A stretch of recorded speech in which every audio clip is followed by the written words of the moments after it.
gadał, ale przypuszczam, że wielu by nie gadało, gdyby... Tutaj mam taki, sobie zrobiłem, to będą takie trzy motywy ważne do przedyskutowania. Może już włączę ten...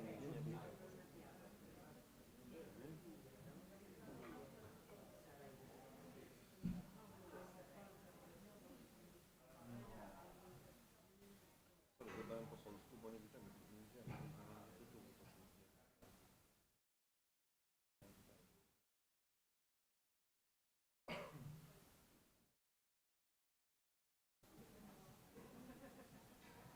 Do you have your slides? It's on the computer. Okay. The stick. Stick. But it's not, I don't have so much, you know, it's just something what I recycle and would be actually...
Dzień dobry. Good morning, good afternoon. Dzień dobry. I'm an architecture historian based in Krakow, and I have this privilege to moderate discussion dedicated to gentrification and revitalisation of contemporary cities of Poland, Germany and Austria.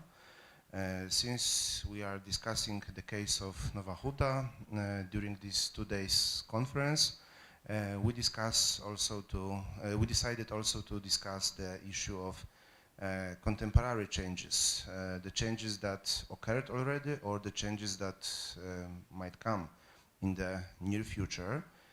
We are going to discuss the issue of Poland and of Nowa Huta, but also we are going to look further away to see how our neighbors are dealing with the city development of today, and we are going to look to the cases of Germany and of Austria. I should start with invitation of our three speakers of this very evening. First of all, I would like to welcome and would like to introduce Professor Jacek Gondecki. Professor Gondecki represents the Academy of Mining and Metallurgy here in Krakow. He's a deputy dean of the Faculty of Humanities. He's a sociologist and ethnologist, a graduate of the Nicolaus Copernicus Universities in Toruń. He's also a Fulbright Fellow. The research of Professor Gondecki focuses on new technologies and city transformation. He's an author of the books dedicated to innovation and innovative districts of the Polish and European cities. His book, I Love NH, I Love Nowa Huta, Gentrifikacja Starej Części Nowej Huty, was published in 2012 and have opened the new discourse of the Nowa Huta transformation. So, Professor Gondecki, welcome. Thank you for accepting our invitation. But besides of Professor Gondecki, there are with us two more speakers. I would like to start with Professor Christian Hanus, who came to us from Austria, from Krems, Od-Nowa. He's a head of the Department of the Building and Environment, as well as Dean of the Faculty of Education, Arts and Architecture of the Donau Universitat Krems. Professor Hanus specializes in the preservation of Asian monuments and solar architecture. In 2007, he developed the university study course Redevelopment and Revitalisation at the Danube University. He was also responsible for several research projects. In 2010, he was appointed head of the newly established Center for Architectural Cultural Heritage and established a research program within the UNESCO World Heritage Site. He organized the settlement of the International Archives for building culture of Europe and Austria at the Danube University. He published books on building culture and solar architecture and conducted research projects such as the EU-funded project Extension of the Danube-Limes UNESCO World Heritage in the Lower Danube area. Professor Hanus, welcome to Krakow. Last but not least, we have with us Robert Hoover. Robert is an architect based in Berlin and in Munich, still traveling. Founding partner and managing partner of Zukunftsgeräusche and director of the BHROX Bauhaus Reuse studies in Munich, Berlin and Shanghai. His research and work focuses on transdisciplinary research, education and curation in sustainable development, urban policies and societal studies, experimental construction, circular societies, Baukultur, Bauhaus und Modernism. For the long term, he cooperates research and teach at the TU Berlin as well as at HM Munich, at Berlin University for the Arts, among the others. He's the member of the German Werkbund, German Federation of Journalists, Convent of Baukultur, board member of Competence Center for Large Housing Estates. Robert, welcome to Krakow. Thank you for accepting our invitation. So, this afternoon we would like to focus on the cases of Polish cities, Austrian cities and German cities. We will start with three short presentations. The first one will be dedicated to Krakow and to Nowa Huta. Professor Gondecki, the floor is yours.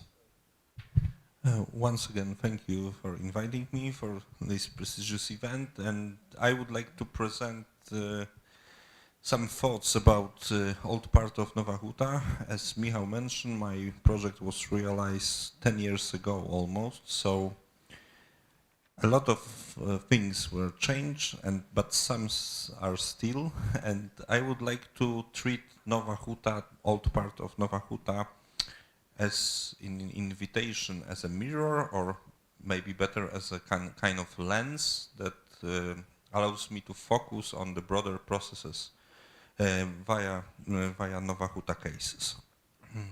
Okay, dzięki.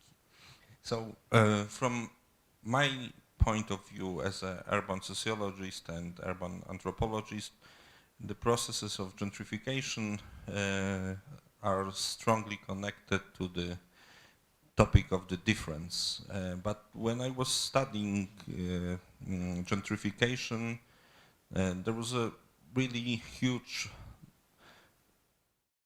lack of knowledge about the processes of gentrification in the local context, like here in Poland and all countries of Central Eastern Europe. And my idea was not to look at the advanced processes of gentrifications, which are basically well known as a super gentrification, right now cyber gentrification. I wanted to make few steps back and look at the process without any pre-assumptions, so just to observe as an anthropologist. So the only inspiration I found was the book of Caulfield, published in 1994, but based on the research made in 70s, 80s in Toronto, Canada. And he proposed the topic of gentrification as a third way of dealing with the city by the inhabitants. So it's not about mainstream, it's all about the small amount of the middle class people who want to be a different. And this kind of difference was the base topic of my research, and give me this kind of perspective which is strictly anthropological one. So the bottom-up perspective, I deal with in the core of the project we had the newcomers, pioneers, etc., etc. So just like in case of classical studies, then we have a strong local community, and this is important because when we we had a chance to analyze the discourses about the Nowa Huta, we can call this the discourse of hospitality. When many authors, many experts, but also non-experts talk about the hospitality of the districts of Nowa Huta, and then the third part of the project will be the common vision of the districts, which even 10 years ago, even still, it's quite complicated, and the authorities, city authorities, perceived the Nowa Huta as a kind of unfortunate or even dangerous place. It's still in the common sense of also inhabitants of Krakow. So we could sum up this as a discourse of hostility. And my idea was to look at the city, this part of the city, from the perspective of the newcomers, and what we had 10 years ago, and we have it still in Nowa Huta, will be those few elements which are crucial from the perspective of analyzing gentrification, and there are factors which allows gentrification to occur. So it will be location, which in fact is quite good in the case of Nowa Huta. Also proximity to the city and quite well-developed communication. Then the clear socio-economical status of the districts, which decreasing, but still it's here. The most important, but also the worst to define element, which will be ambience or atmosphere. Then the art and artistic circles, artistic places, just as this new building which was open, or officially it will be open in a few days. So I had a chance to visit it a few weeks ago. And the architecture, of course, as a kind of representative, special kind of historical period in this sense, of course, the social-realistic architecture, which also have important meaning when we talk about the distinction, and I will come to that later.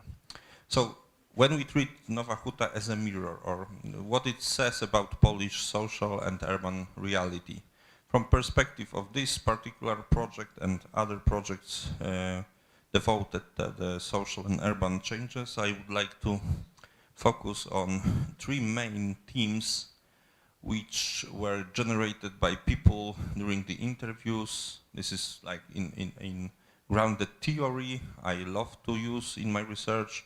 There are three topics that emerge in the interviews with the people. The first will be anti-Ruchaj, then there will be this crucial urban village, and finally slow life motif.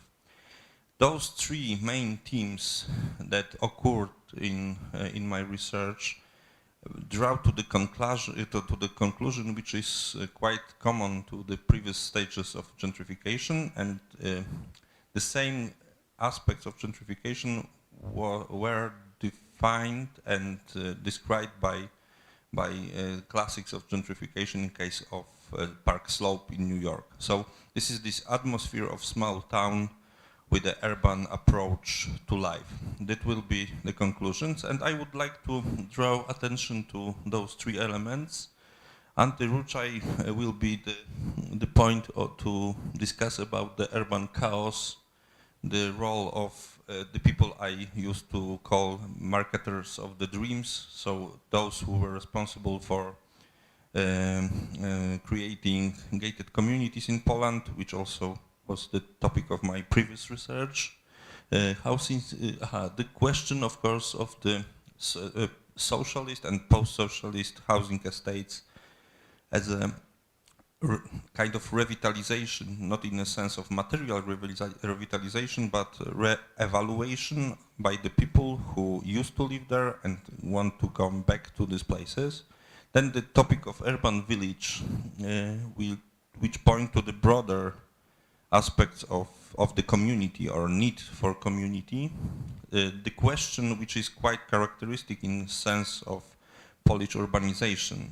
This is the process that by Polish scientists, Polish experts is called industrialization without urbanization. So this urban village is kind of a specific aspect of Polish urban reality nowadays, I think, still.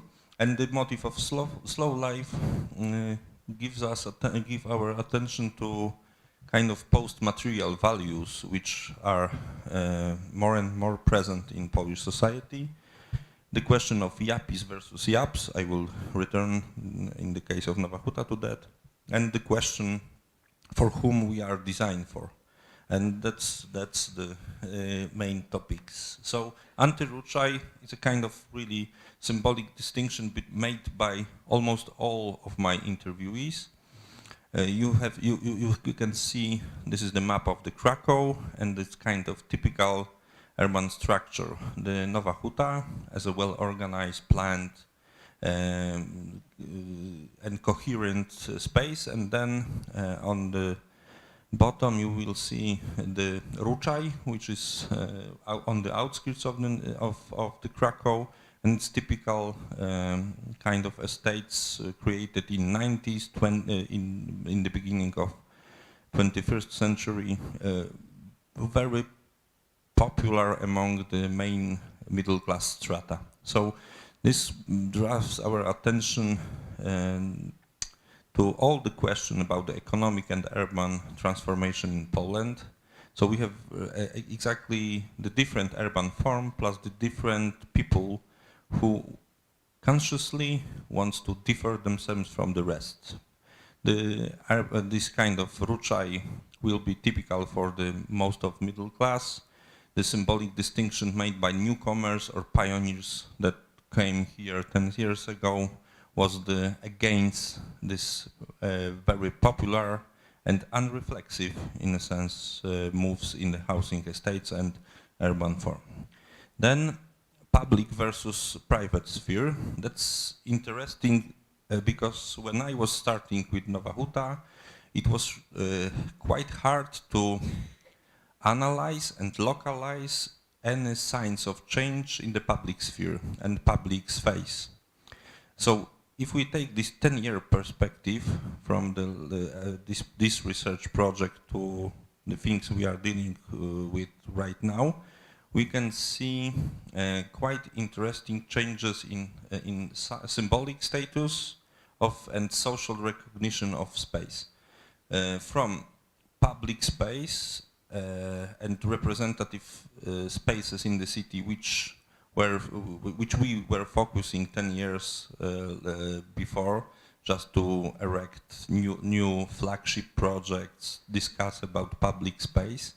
Then from this public space, representative space, we start to focus on the spaces inside the districts. So the scale change from the city or the town to the district, and it's quite important in the case of Nowa Huta as a district. Administratively, it was separate city for some years. And finally, what is interesting and what after those 10 years, what brings my attention to the project is the focus not on the public but on the private sphere and the space of home, which right now is in a huge debate in Poland in the sense of affordability of housing, etc., etc. So those 10 years give us a strong move from representative public space to the private space of home, and that's not the topic of the popular and expert discussion in Poland. And I think that's quite interesting because in case of Nowa Huta, when I was able to study the process of gentrification or marginal gentrification, we were focusing on the personal spaces, the households, the homes of our interviews. So the question here is the so-called sweet equity, because we know, even as we are not sociologists, we know about Bourdieu, transfers of capital, etc., but even if we recognize cultural capital and economic capital, we don't know much about sweat equity or the sweat capital Bourdieu mentioned. And this particular case show how much energy, money, knowledge, etc., were devoted by the newcomers to transfer quite well-designed households into the new, or to uprise the old structures into the new structures. And it was not only, as I mentioned here, the kind of insurance policy, but also very important play with the aesthetics, also with the architectural heritage. Then the district's atmosphere will be, I will skip this because we don't have enough time. So when I was speaking with those people, we were able to identify them not as a yuppies, which will be always mentioned when we talk about gentrification, but about yaps, so young urban parents. So the people with the completely different needs than students, in case of studentifications, yaps in the case of economic centers, etc., etc. So that brings us also to the question of for who we design and for who we design our cities, and about who we are talking when we are talking about the city inhabitants. Because the people who came here wasn't yaps, they were young urban parents. What is more, they declare also that after raising kids, they still want to move on the suburbs, to have own home, etc., etc. So those kind of archetypic suburban homes are were quite present. So to sum up, what Nowa Huta case reflects from the perspective of those last 10 years. The question or the topic will be the importance of good design, not only in the scale of flagship project, prestigious locations, etc., etc., but the question of good design for people, and everyone who was and is able to visit old part of Nowa Huta is convinced that we are witnesses of a good, well-designed space, the space for people. That's the first question. Then the importance of appropriate residential infrastructure, publicly financed. That's the question, because even after 10 years, I found that one of the biggest advantages of Nowa Huta will be approximately 600 locations plus around 5,000 flats, which are available for the local authorities. So they are publicly owned, but no one really did nothing with that. So it was huge potential. That still is a huge potential, but no one really was interested in. Okay, talking about the reflections after Nowa Huta and what about Polish cities, the need of resilient communities rooted in places, that's kind of universal, and Nowa Huta is what it is because of the residents, not only by newcomers. This kind of identities represented by them were mostly symbolic, but the Nowa Huta was able to survive because of the inhabitants. And the last thing, the specific, this small town atmosphere. So this is the question of, I think nowadays, the question of rediscovering neighborhoods and urban values. What it is to be urbanite in case of the district, in case of Poland, in this small industrialization without urbanization case. And last but not least, the question of what is called by anthropologists reverse infrastructure. And so the infrastructure created by the people from the bottom up perspective, and the question of invisible work. So the work of those who makes Nowa Huta as it is right now, not only a few generations ago, but also 10 years ago, 20 years ago, those who are not visible, those who are not experts, leaders, but still make the things go around. And thank you. That's the conclusion. Thank you so much. As we can hear, Polish cities are in the stage of status nastendi, and still the great change is something that might be observed here. So let's not move to the place that represents a completely different values, completely different approach. I mean, let us move to Austria. And I'm so very happy that Professor Hanus is with us. One moment, please. I just want to, I'm not an expert in Mac. Okay, thank you. So I will keep talking. Professor Hanus, here's the microphone. From the Krakow perspective, Vienna and Austrian cities are something that are for ages, that are something very constant. It is very naive, of course, observing them in this way, but what we should know is that Austrian cities are also going into certain changes, and we would be very happy to listen of how it is in your country. Yes, thank you very much. Thank you for the invitation. I'm very happy to be here. It was uncertain some days ago if it's possible for me to come here to Krakow. I am the first time in Krakow now. I wanted to come here since a lot of years, and now I'm happy for this opportunity. Thank you very much, and also for this interesting topic we are discussing today.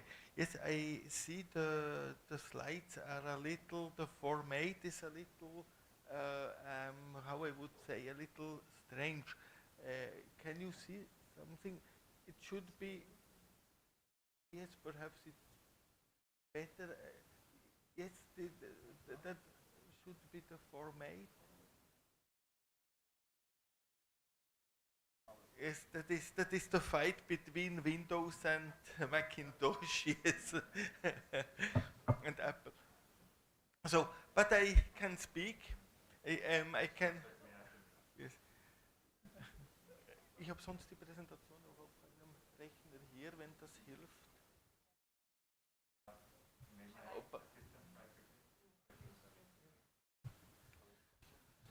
Yes. Yes, how you have said, there is a common history between Austria and here the region of Poland. And I thought what I can contribute today. And we are always interested in the aspects of the revitalization of our heritage. Yes. Is that so? Yes, yes. We continue. And I thought I can speak about 3 different types of revitalization and with aspects of the gentrification of our towns and cities in Austria. There is very often also industrial history behind it and the change of the structures in the newest time. And yes, one example are the gasometers in Vienna. It's not the newest example, and I think the most part of you knows this example. For this reason, it's not so. It's not so. It doesn't matter that you cannot see the slides now. That was. For that it is so interesting. That was the first time in Austria was made this new type of, it was an absolutely new methodology of revitalization of a city, of a town. We had there this infrastructure from the end of the 19th century, these gasometers, they were built there. And this part of Vienna called Simmering, it's the 11th district. It was always a district, there was industry, there were infrastructure. It was relatively cheap there. It was not so exclusive for a lot of time. And then in the 90s, in the 80s, the infrastructure of the gasometers were not more used. And we had a high demand of housing in the metropolis of Vienna. And then the idea was born to transform this part of the metropolis to a housing district. And they began with the revitalization of these gasometers. It was absolutely new, this thing, that there was not in the background only the revitalization of the infrastructure, but it was integrated in a urban planning, in an urban developing project. So it was very important to develop a whole part of a city, not only the project. And there were invited the most famous architects to design the revitalization of these gasometers. There was also previewed and also realized a mixed infrastructure, housing, apartments for students, also working, also activities like cinema and theater and all this common infrastructure. Finally, you find in these 4 gasometers the whole infrastructure you need: working, housing, and activities when you have time to do something. Finally, that is also the idea, finally in a certain way, the idea of the traditional towns, the medieval towns, the city, the town of the short distances. All you need, you can serve with very short distances. So there is no traffic finally, or you don't have so traffic if you are organized in this way. Certainly, it's not always possible to do all needs, to serve all needs in these 4 gasometers. That is clear, but in a certain way, a great part it was possible. And finally, they were planned also other apartments and an extension of the underground of Vienna. So that was finally a project in the scale of traffic planning, of urban planning. Ah, yes, you see now the station of the underground, yes. And in this way, that was so interesting.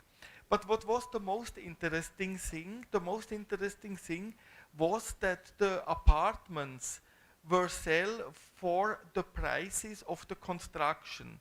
It was not the market price. It was now it is not more possible legally, but in this time it was possible to sell all these apartments for a very good price. So you had a lot of people there are coming in this infrastructure, in these new apartments, very very interesting architecture also, very interesting concepts were there. And in this way, they found the third step of, they were the first time, the most of them were the owner of an apartment in Vienna for a very good price. There were a lot of single housing, single apartments. Afterwards, they had families some years ago, and with this capital of these apartments, it was afterwards for them possible to build a house, to buy a house, to have the basis to found a family. So this infrastructure finally was very, very important for the biography of a lot of the people, former people, and some people, they are living always there. And the interaction between this infrastructure, the whole city, and also the landscape in some kilometers far from Vienna, there was a high infrastructure, because afterwards a lot of peoples from Vienna go to Lower Austria and they built there their houses, founded the family. But finally, without this infrastructure, that would not be possible. So it was also, from a social and economic point of view, a very interesting project. Perhaps we can change this.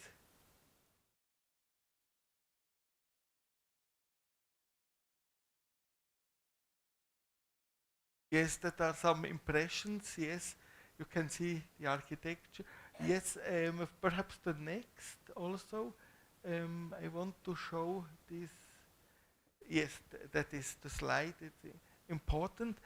On this slide, you can see the development of the real estate prices in Vienna. So the price before for these apartments was also it was less than 1,000 euros per square meter. And you can see only what is the development of the last years, and from the year 2012 to now, and you can see it's more than it's more than 200%. More than 100% from the former price. And the development is also in the same way. So that is also a problem, that a lot of the old families, they were established in this district. It is too extensive for them to be there. Some families has not more the possibility, if they were found an existence in this district, it's not more possible for them, and that is absolutely a problem of such, that there are some collateral effects of these projects, and we have to respect it, and we have learned a lot about that. The next slide, please. And we can also have a look of on the development of the population, and you can also see that we have here the last 20 years.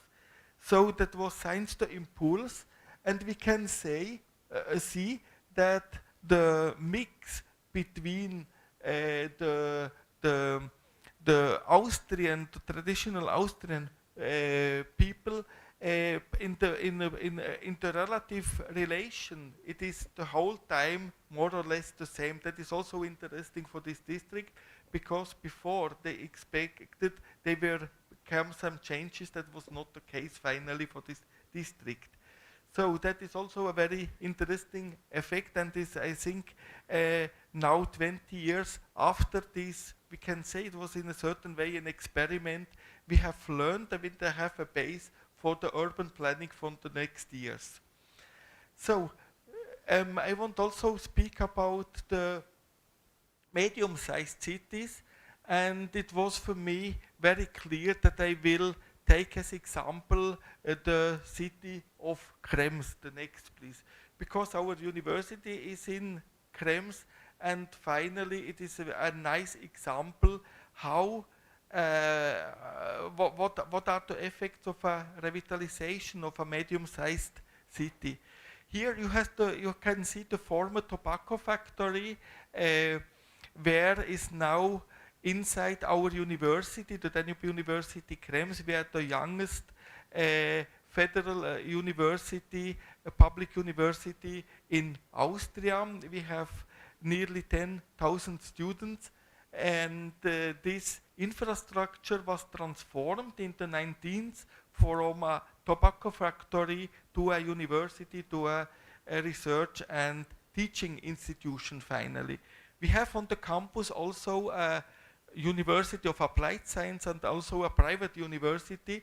So the city of Krems was transformed from a traditional small city with a certain with industry and with wine producer to a city for science, for education.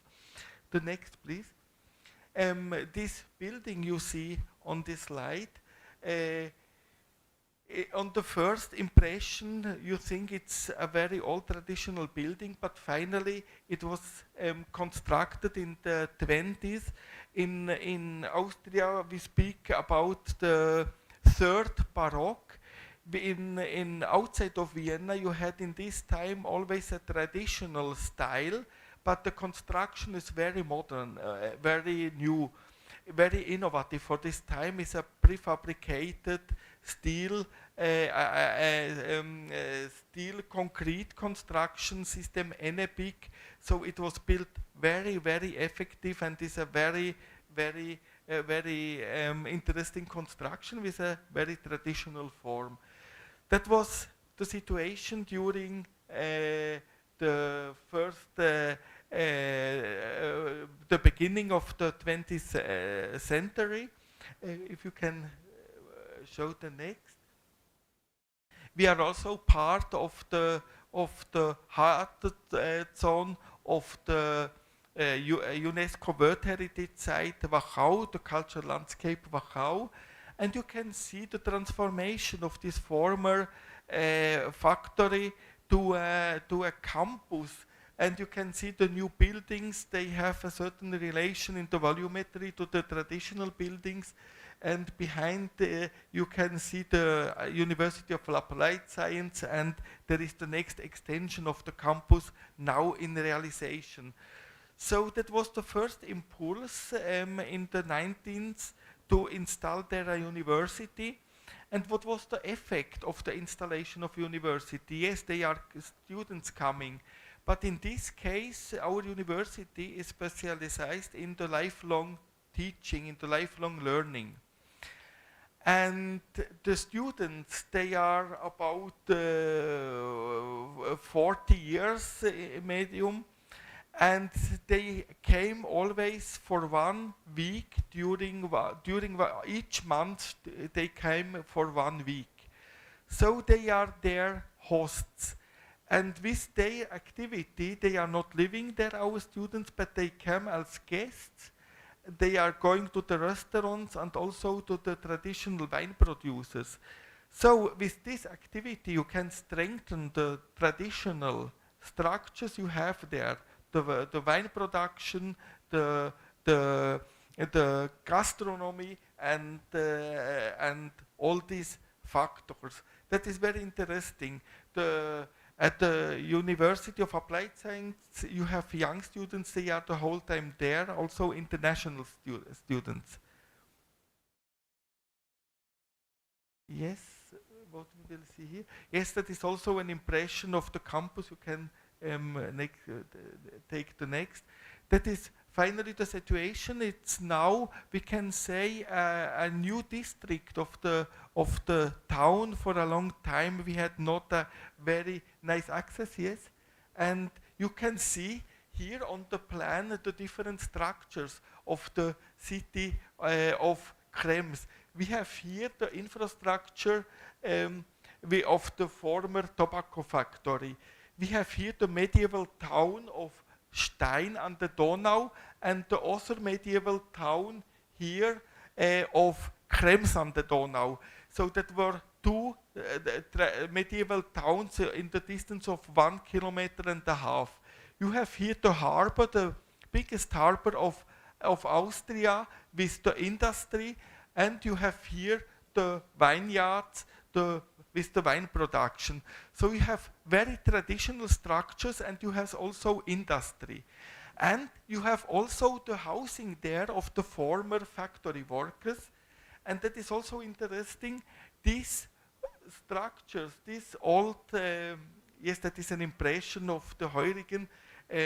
They are going, our students and professors also, to the wine producer, and with this activity, I say always it's necessary to go there, because so you have the existence, you can ensure the existence of them, and finally also the existence of the cultural landscape of the cellars, of all the traditions. So it's very necessary to give this support. And in the medieval town, you have now apartments also for the students. Before there was nothing inside, and that is the housing for the former tobacco factory workers, also nearly the harbor for the former for the workers of the steel industry. And in this housing you don't find nearly any students. They are always the old families. They worked before in the tobacco factory. So also this structure was not endangered. Also this was served, this old structure, and that is the part with the industry, with the other part of Krems, and also there the old structures are conserved. So that is an example how you can change how you can ensure the old traditional structure with a new function in a city. But also we have there some effects, and in Krems it's very, that is absolutely a problem. You can see the development of the residential rents in Krems. It is absolutely incredible what you can see here, and also in the future there will be more. And also we have the private universities, and they pay all prices for all apartments. So for that reason also the development of the prices is absolutely a problem for the families. They were always since generation in this town, and some families have to go outside for an apartment or for a house. That is also a problem. And you can see that is the development of the population, 20% in the last 7 years. But we have to respect, only our university has 10,000 students. They are not the whole time there, but the Fachhochschule and the other University of Applied Science, the other schools, you have finally also more than 20,000 scholars and students. So that is also a new dimension that was not before, and you need also the infrastructure for them, and that is also a problem, yes. And I want to finish with some aspects of infrastructures in rural areas. For example, the Waldviertel, that is the part of Lower Austria, nearly the border of the Czech Republic in the north, and there you have a lot of infrastructure that is not used, and the prices are very low. Often, yes, you have the problem that you have there no infrastructure, and the access is very, very difficult there. And now they begin to introduce the 5G infrastructure, also the traffic and all these things. And I think that is perhaps a USP for the future of these very small towns. Our expert, Professor Paricek, is expert for digitalization. he says always the data transfer will be in the future problem in the metropolis, in the centers, because the velocity of the transfer of data is not more possible because you have a high density in the centers. And that could be a new USP of the towns. And very often the problem is that the owner is not is waiting when the price is higher. So it's difficult for the development. And that is also an aspect how you can develop together and convince them to begin with the revitalization. That is very often the case. And some the general aspects, economically, it makes sense to use the buildings. You can see here the energy that is stored in the building. In the new construction, you need the half of all energy you need for 30 years is in the construction. So the energy you have in the construction that is stored in the construction, with this energy you can heat a building during 13 years. So that is a capital. Nobody is thinking on it. And they think also in the ecological balance, you have to respect that you need also energy, you have emissions for the construction of a house, and the revitalization of the existing houses is a very, very, very high ecological capital. But not only ecological capital, also economic capital, because the following costs of the old buildings normally after 30 years are less than by new buildings. That are our analysis. So it makes sense to use these historic buildings, to transform them, and to keep them for the next generations. Thank you.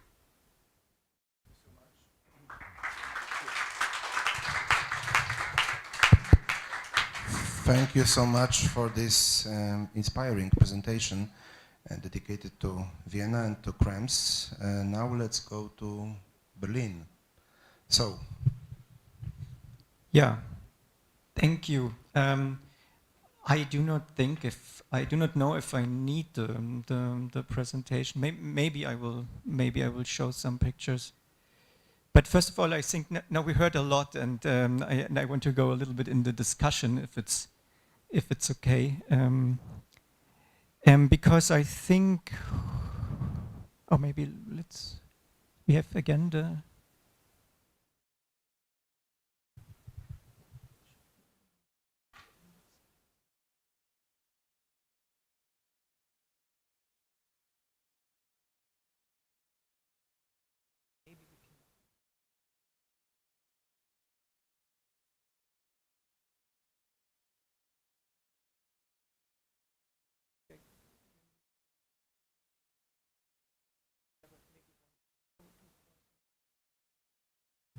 Yeah, let's see. I just, because I have to be, I just heard very recently, that there was, it was about to prepare a presentation. So it's just like an ad hoc emergency thing, but I was more actually interested in the discussion anyways. And maybe I start before I probably show something. I wanted to, because this was interesting for me by learning about the event today. What are we talking about?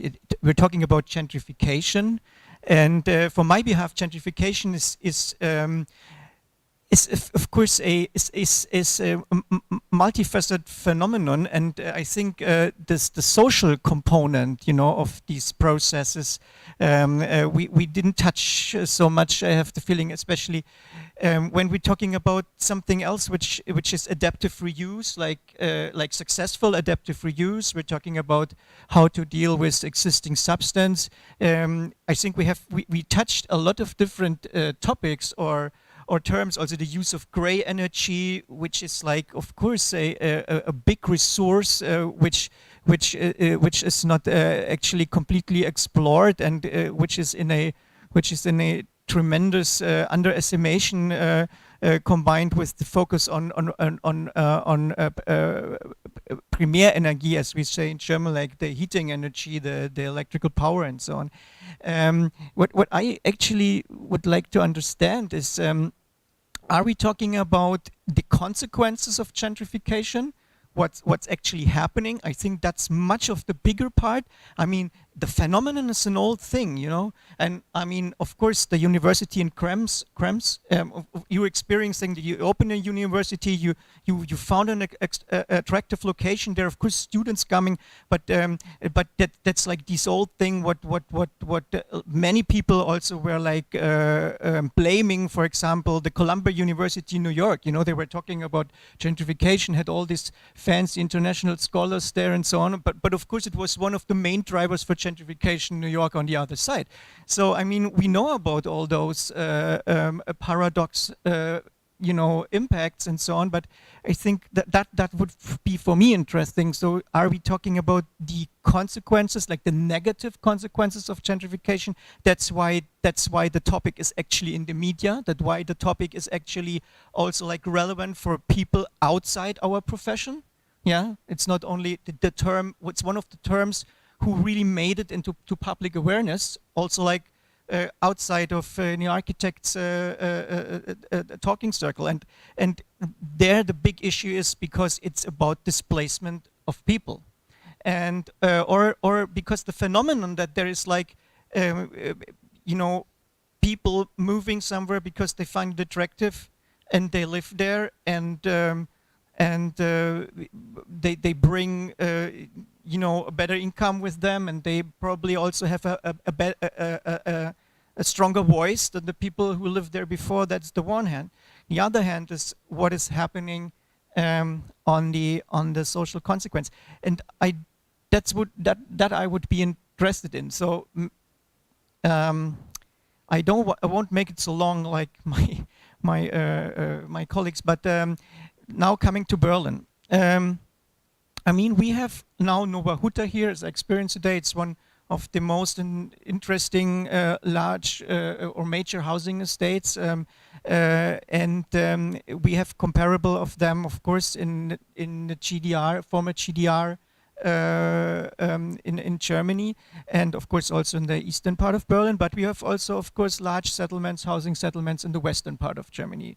In Germany, the eastern part was called the Plattenbausiedlung, like the concrete slab, the prefab slab settlements. And of course it had, with that, especially in the western part, before the fall of the Iron Curtain, and then also like after the fall of the Iron Curtain, slightly becoming in the eastern part too, a negative image. So this is also multifaceted why this image is like that. Maybe we're coming to that later. So when I heard like Nowa Huta and gentrification, so I was wondering, do we have gentrification in Nowa Huta? Do we have gentrification in large housing settlements in Germany? That was, of course, the question which came to me. And because gentrification, it's more also like in the political discussion, it's a topic mostly related to the city center parts, to the end of 19th century housing, early like the Jahrhundertwende, like we say in Germany, as if there would be just one, but it's part of that quarters. And what happened there actually? I mean, there's of course this New York phenomenon, what we can describe, and I can just say, like, for the German part, like let's just take the western part first. There was an older people generation, their children, the kids who were like grown up, born after the Second World War. When they get older, when they became kids, they moved out of the city. So they moved out of the city. They were single family homes built. Also, like there were laws made like that. They were given tax incentives and stuff like that. So the people moved there, and then they became kids. And these kids got bored after they were grown up, of course, in a nice environment, garden in front of the house, garden in the back of the house, whatever, like you know, and all of that, like the family house dream. And then, of course, they moved back into the city because they wanted to study, because, of course, it was a well-educated, wealthy generation, like, you know, compared to their parents. The situation, they had it much easier. And then, of course, they moved in the city and they found there, like, who lived there, like probably their grandparents, you know. And when I, for example, grew up in Munich, in our quarter, which has changed a lot since my days as a kid, and I was the only kid in the house, you know. Today, and this fits perfectly to what you say, like young urban parents, yeah. And then, of course, now it's completely different, because these parents' kids moved back into the city. Of course, then they themselves became parents. And so that's the situation we have, for example, in Berlin now, in all these very gentrified quarters you might heard about in the media, like Prenzlauer Berg and even Kreuzberg and all of that, becoming to be like this. So of course this can be explained what happened there. Now there's a lot of of course there's more people, there's more livelihood, there's and the people have those needs, and so. Of course, all those we have this development that those people who go there actually seeking for alternative life forms are actually like the pioneers for kind of other people moving there. Now I wouldn't say it's the yuppies moving there. It's like, yeah, the young parents, but it's also like kind of people who really, yeah, choose locations where to live. Probably have 1 or 2 locations where to live, not only living there because of really seeking there for residency, but taking it as an investment. We were not touching that yet. Then of course there's like the Airbnb phenomenon and all of that, and even more. So now I was wondering, do we have that actually in our large housing estates? Do we have this development there? And I wouldn't say we do not have it yet. Of course, when now the young generation is not able to move in those inner city, those once kind of abandoned inner city quarters anymore, and especially in Berlin, we had the situation that after the fall of the Iron Curtain, we had a second round. You know, there was a second chance. Kreuzberg was already through, Schöneberg was already through, but now Prenzlauer Berg, it became Friedrichshain and so on. Of course, they became vacant, you know. And the young people moved there, and of course being the pioneers again for what they actually were fighting against. And but do we have it in the large housing estates? For example, in Berlin we have Marzahn-Hellersdorf. You might know, it's the biggest one in Germany. It's like comparable, I think, with 200,000 flats. It's somewhere here. And we have it also, or like right in Berlin on the other side, it's the Märkische Viertel, comparably large estate. And yeah, do we have that here? Of course, now we experience that there is no vacancies anymore. And maybe I need to tell a little bit about this story, why we had so many vacancies in these large housing settlements, mostly after the fall of the Iron Curtain, and there was a huge focus, of course, on the eastern part of Germany. But actually, to be honest, there's also like a story of change, a similar story, and of social problems also in the western part of Germany. It was not just like promoted with such vehemence, and after the fall of the Iron Curtain, of course, there were some people moving from East Germany to West Germany. But again, a lot of people were moving from the blocks to the single family house. Because again, they felt that was the big dream, that what they have learned about. I mean, if they now can do, of course they will do. And of course, they were also given tax incentives for that. Eigenheimzulage, like nice German word and stuff like that. And so there were vacancies. And of course, the vacancies lowered kind of the average rent. And first of all, this had to be stopped. So, but it was not called the decrease rent program or something. It was called an urban redevelopment program. So if you want to do an urban redevelopment program, you need to redevelopment something. So there was giving a 60 euro per square meter benefit for each square meter you dismantle. Nowadays, where we face a housing shortage, no one could understand that in Germany. You give 60 euros per square meter to get rid of it. Unbelievable. Now Berlin tries to build 6,000 flats per month, per year. Per month, crazy. No, per year. No one knows, even per year, no one knows how to do that. Maybe somewhere they will be there somewhere. And there's a huge discussion about how this should be achieved. Okay, so that's actually the story. And there was like a tremendous amount of flats, houses which were dismantled.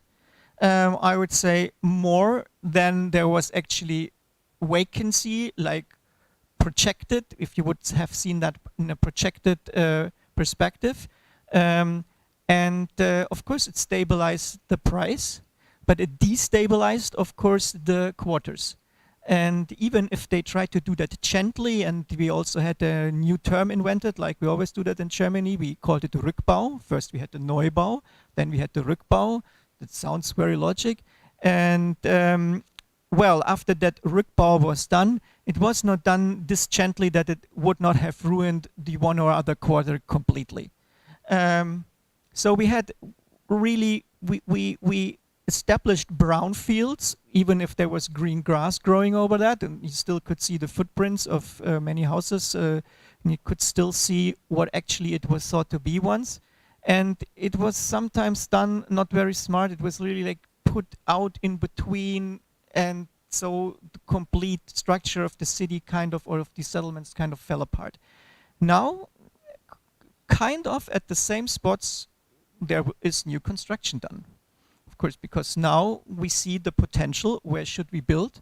And there's infrastructure already, there's everything there, and it's going to be built again. So now, even in that quarters, there's a pressure on the housing market. And there is actually, once there was torn down a 16-story tower, now they erect a 11 or whatever story tower again. It fits perfectly, everything is there. Of course, there were also like very well done projects with like adaptive reuse of apartment blocks to kind of other housing forms and so on. I don't want to minimize that achievements, but over the long run, you can see there is a pressure even there now on the housing market. And of course, young people also moving there, and young families also moving there. But do we have gentrification there, or are we like tending in the direction of gentrification? I do not know. I think we have two developments which contradicting or in opposite to each other. I'm a member of the board of a association called Competence Center for Large Housing Estates. I think I'm the only board member who's not at least a builder or a constructor of numerous. I'm more responsible for the building, for the Baukultur part. So that's for me easy. I can just like talk about things, but some of them, most of them are actually like the heads or the CEOs of big housing companies. In Berlin, we have 6 municipal housing companies. That makes it a little bit different from other cities, which took over this huge stock, most of the huge stock of the GDR state-owned housing. Of course, some also went into private stock. Now, at the moment, we have this big debate in Germany, especially also in Berlin, about a fusion between Vonovia, one of the big commercial housing operators, and Deutsche Wohnen. There's also a lot of more controversy about that, but not touching that yet. And Well, what they actually fear is the other way around, that because there is this pressure on the housing market, that there is a need of a new housing policy. And this housing policy, of course, gives regulations how to deal with, in German it's Belegungspolitik, like management of who lives where, who lives where. And actually these housing companies or like municipal housing companies were from their perspective, and it's also true to a certain extent, were quite successful to achieve a very well balanced of these Belegungspolitik during the last years. And so as they now feel the pressure on the housing market, they have the fear, actually the other way around, that a too rigid social housing policy could actually fulfill, what on the other hand is the prejudice about those, or there has been the prejudice, or probably sometimes also it was the case, that these are like just the homes of socially weak people. So that's actually, I think, what they fear at the moment. And this is, of course, paradox, because this actually gives supports like positions of like conservative positions who actually fight for a quite irregulated housing market. So that's actually, I think, the very paradox and very vertrackt. We call it. We have a project. There's like the word vertracktes problem. It's like twisted inside problem. What we face actually there. So that's what I can say for the Berlin case. For a German case, if you put the word gentrification next to the word major housing estates. Maybe I do not know if if I still have some minutes. One aspect, maybe another driver for gentrification we haven't touched, or another driver for displacement we haven't touched yet. When we were walking through Nowa Huta today, we were seeing a lot of very, very original housing substance. Sometimes we were seeing insulation applied, sometimes, but it was mostly this newer stuff, the newer blocks, the Rossi style things, and this is also like true for any quarter of. And I'm touching again the case of Berlin. We want to become climate neutral. Yeah, we want to become climate neutral by 2030, by 2050, and how do we do that? We need to energetically improve, redevelopment, refurbish whatever our housing substance. So the case in Berlin, I'm staying with but it's true for other cities as well. When this is done, this modernization is done, the owners, the developers, can put the money they invest on top the rent.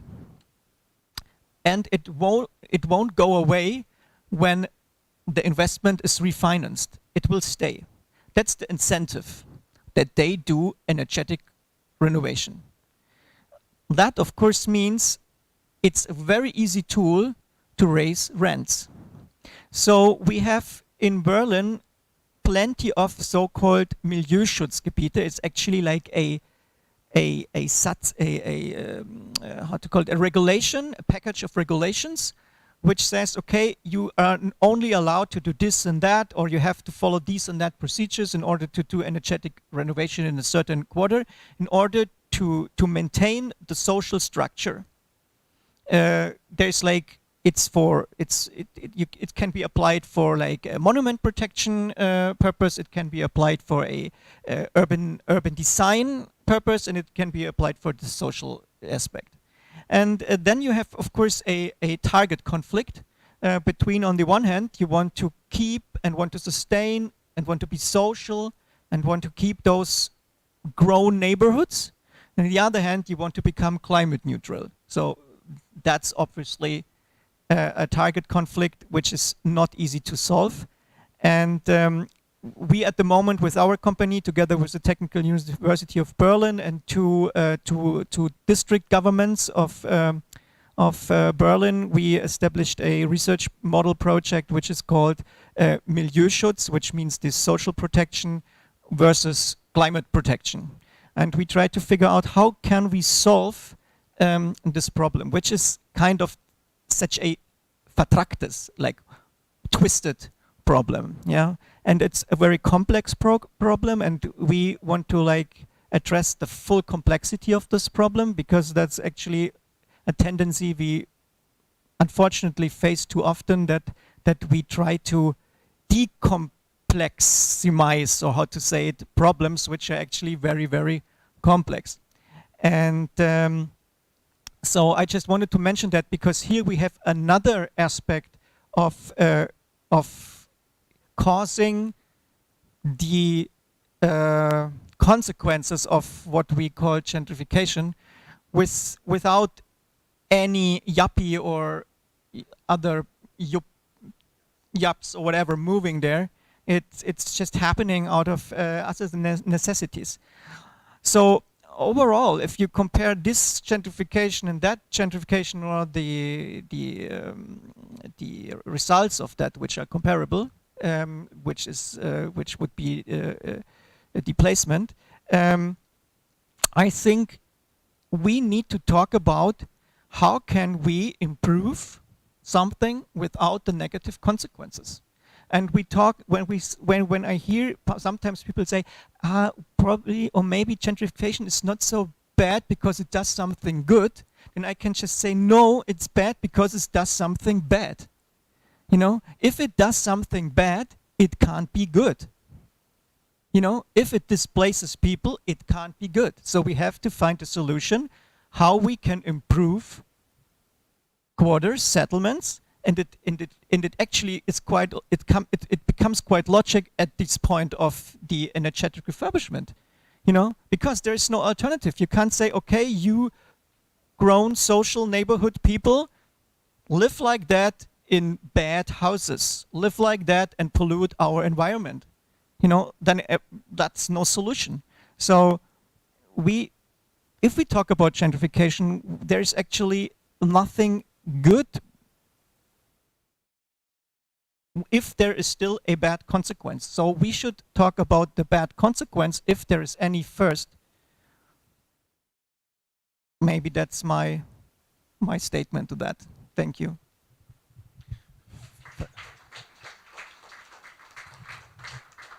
Thank you so much. Polish cities are in the moment of some kind status nascendi. Something is changing right now quite rapidly. Thank you for both voices. In terms of Austria, we could see very well planned changes in the cities that on one hand side were producing very nice cozy environment, but also rapid increase of the real estate prices. In terms of Germany, we could see models how to maneuver this situation, if only it is possible. Before I will give the voice to all of us, I would like to raise at least one question to all of the speakers, and would like to start with Jacek Gondecki. I would like to ask you about if, well, we could hear that gentrification has many meanings. First of all, and I guess that in each country it is something completely different, because the real estate market is different, because the property situation is different. So do we really can talk about gentrification in Nowa Huta, in Krakow, in Poland? Are we have any examples today of these kind of changes, and do we have any kind of models of resisting the negative effects of this process? As I mentioned before, I treat Nowa Huta as a quite a unique case, and I would like to use the term marginal gentrification instead of gentrification, just to stress the uniqueness of Nowa Huta. Talking about it, I don't think that gentrification is a good process, but I didn't want to look at the consequences. I wanted to look at the processes, and that's what we can observe here is quite unique in the sense of even in the categories of displacement. That's quite a unique story because in 1995 the former steel factory according to national law, removed their rights to the flats and give them, as we call this, occasional rent. So everyone who live in Nowa Huta was able to buy the flat by from 5 to 10% of the worth of the flat. So these social consequences are not so, and because of course this also the biographies of the city and its inhabitants, the consequences here are not so dramatic. But in this sense, as I started my answering, it's unique case, because when we look at the different districts of Krakow, like Zabłocie right now, or Kazimierz a few years ago, there are districts which are classical cases of gentrification with all bad consequences of this process, for sure, because of lack of regulation. Then when we talk about how to manage the gentrification, it's hard because there are no legal tools and no, probably the social actions from last 5-10 years and new urban movements are able to articulate the problems, but still they are not able to face the problems as a partner or equal actor in the processes. So in that sense, we are facing serious problems with gentrification in most of big Polish cities like Warsaw, Krakow, Triple City, Łódź, of course. And what will be the future? It's hard to say, because even if we it's like the Polish housing market. It's a huge and hard to understand, because we are living in this economic bubble. Everyone is expecting that the bubble is going to in a month or two, but nothing like that happens. And when I talk with the people who are responsible for housing policies here in Krakow, for example, like we as inhabitants of that city are not capable to buy a flat, but the market is still increasing. There are places and buildings which are sold day by day, 40 flats bought by the one owner from abroad, etc., etc. So the market is completely crazy. There is no real bond between the market increase and the social social needs and the potential of the new buyers. It's completely mess, and I don't know how to deal with that. I think that what we discuss here and what thrills me a lot, it's the question of also to get this broader image, not only the social, but just the image which also include different species and different actors, and this climate change. That's the interesting thing, because we also deal with energy, and we deal with the at my faculty with the energy communities in cities, and that's also another interesting case of unregulated realities. There is no even if there are people who want to deal with who want to build and create social cooperative responsible for the energy and for energy provision, they are unable, because this kind of cooperatives are reserved only for rural areas. So it's completely mess, and that's a not good answer. Maybe it's not an answer at all, but it's rather state of mind. Well, it's a statement helping us to understand the place where we are. 6 municipal real estate developers managing the market or somehow influencing the market sounds like utopia for us, but we are in the house of utopia, so thank you for this ice opener, I would say. But now I would like to move us to Vienna for a while. Vienna for years or decades was a kind of a important place for Krakow, a place of inspiration. And Vienna is usually seen as this best place to live in the world. And I would like to ask if it is a curse for the city or it is somehow benefit. It was really interesting to see those very peculiarly prepared projects that immediately increase the price of the real estate. It's such a dangerous mechanism, and I would be very glad if you could comment on that still. Thank you. Yes, thank you for the question. Yes, yes, that is true that Vienna has a lot of qualities. It's a big city, a metropolis, but it has the quality of a small city, we have say. It's also, when I came from Krems to Vienna, it's always, you don't feel to be in a big city with a lot of social problems, but it's very well managed in this city, we have to say that. And there is also a old tradition in Vienna that they care very about the social aspects in the whole city. You don't have really the social problems like in other cities in this scale, we have to say. That is absolutely true. You have problems, but not in this dimension.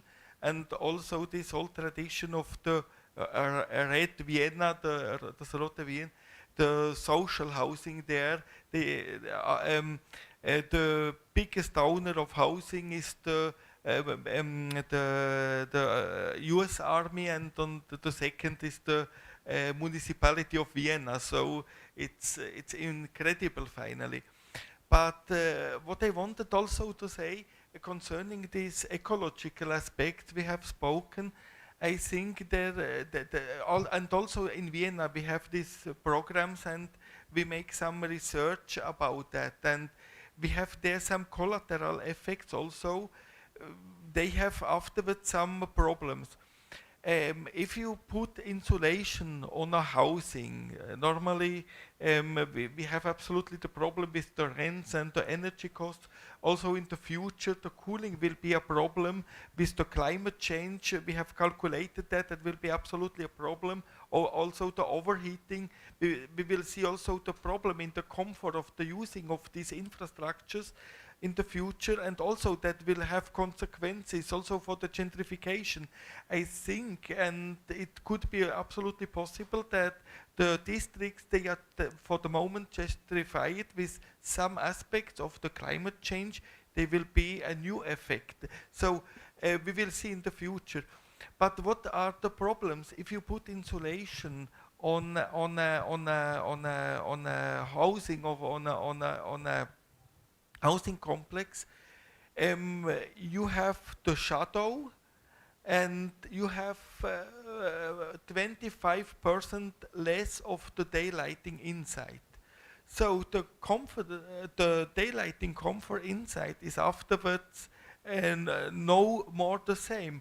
And a measure that was previewed to strengthen the comfort, to put the object on another level, you have afterwards problems. Another problem is also the density of these objects. You have the tolerance of the use is less afterwards, and you have often afterwards mold inside. That is also a problem. So projects they are previewed to support the gentrification have sometimes also the effect after some years afterwards that you have some collateral effect and some people go after 2 to 3 years out move away from this garden. That is also a problem for the future, and also before the identification with the building is also higher. The old buildings are always concepted for the reparation. You can repair the window, you can repair some elements of the construction. The new buildings, you have always to change the elements, and you need experts for the change. So the identification with the infrastructure is after some years different. And that has also effects, and for the moment, all these small effects, there is no, we don't have for the moment a broadened research on it. But we can see these effects, and I think in the future they will be strengthened, they will gain the importance, yes. And I think that they are absolutely the question, and the most important question I think will be the comfort, the cost for the energy and the overheating, and also effects of the climate change with raining, with orcans. We have seen that also in the region some months ago. That are also costs. You have some buildings, you have no assurance for that. You can, then that could be a possible for the existence if you are not insured, if you have not assurance on the objects. So there are a lot of effects. They are not for the moment evaluated, and they will be certainly be very important in the future developments. Thank you so much. We are out of time, but I would like still ask one question to Robert. My question is about the attitude towards the post-war architecture. Berlin was destroyed in large part at the end of the war, and then rebuilt. It was a different reconstruction in the West, different in the East.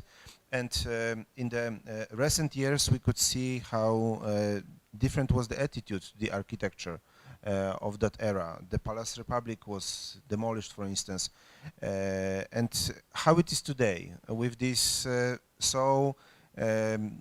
hitting, fevered real estate market, with this huge pressure. Did it have some influence on the attitude towards the post-war modern architecture? Wow, that's a big question. This will take 60 minutes at least. No, well, I would also like to say something to what you said. Maybe if I just I just want to maximize the complexity of this thing a little bit more, even because beside these building physical problems you described, I mean, it's also, of course, a problem of national economy in general, because how many billions would we need to invest in do this complete insulation work, which we probably should invest even more in renewable energy, because if we still burn fuel to heat these buildings, even if we insulate them to a maximum level, we still burn fuel. So if we want to go zero carbon, we can't burn fuel. So we should probably invest those billions better in like replacing old-style power plants. But for that, the one thing.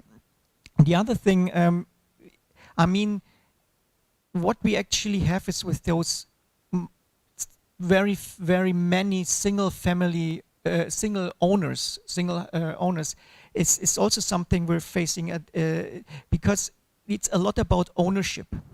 When you want to change that attitude, of course you have to reach all these owners and you have to convince them from different ways.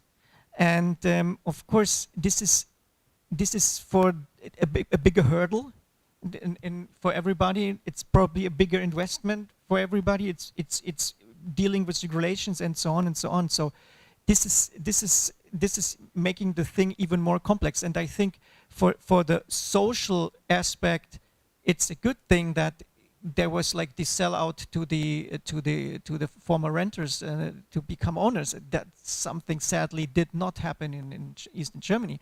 But on the other hand, because you can't prevent them from selling it again and again and again and again, and then we have the situation what we face not possibly in the large settlements, but in the other quarters of the town, that we have anonymous buyers, anonymous owners. We can't reach in that way. So even if we would provide new forms of energy and say, see, here's the pipe, just, plug yourself in, we would not achieve that without not reaching the people, without not touching the question of ownership. And so we're coming back to a social question, which is much, much larger than the social question of like displacement of poorer people. So just mentioning that, then coming to the question, what is it with the different development in East and West? As said, maybe we had to start. After the war, we have of course in Berlin, both cities. We have now a running application in Berlin for another UNESCO World Heritage, the doubled Berlin, or East-West Modern, it's called, for on the east side, the Karl Marx alley, the former Stalin alley, and on the other side, in the western part, the IBA, the Hansa Viertel, you might know, next to the Tiergarten, which was actually the pendant to the development in East, in the East, the Hauptstadt der DDR in East Berlin. And of course, this is, of course, first of all, an opposite. We're facing, of course, the situation that there was like a Stalinist agenda that is also like kind of a national socialist national style, at least the first part of the Karl Marx alley. And we had this, and we had on the other side in the western part, we had this international style housing, all the big stars coming there and building there.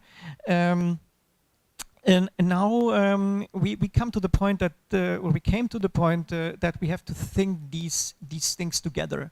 Finally, of course, there was a huge fight between that. There's also still.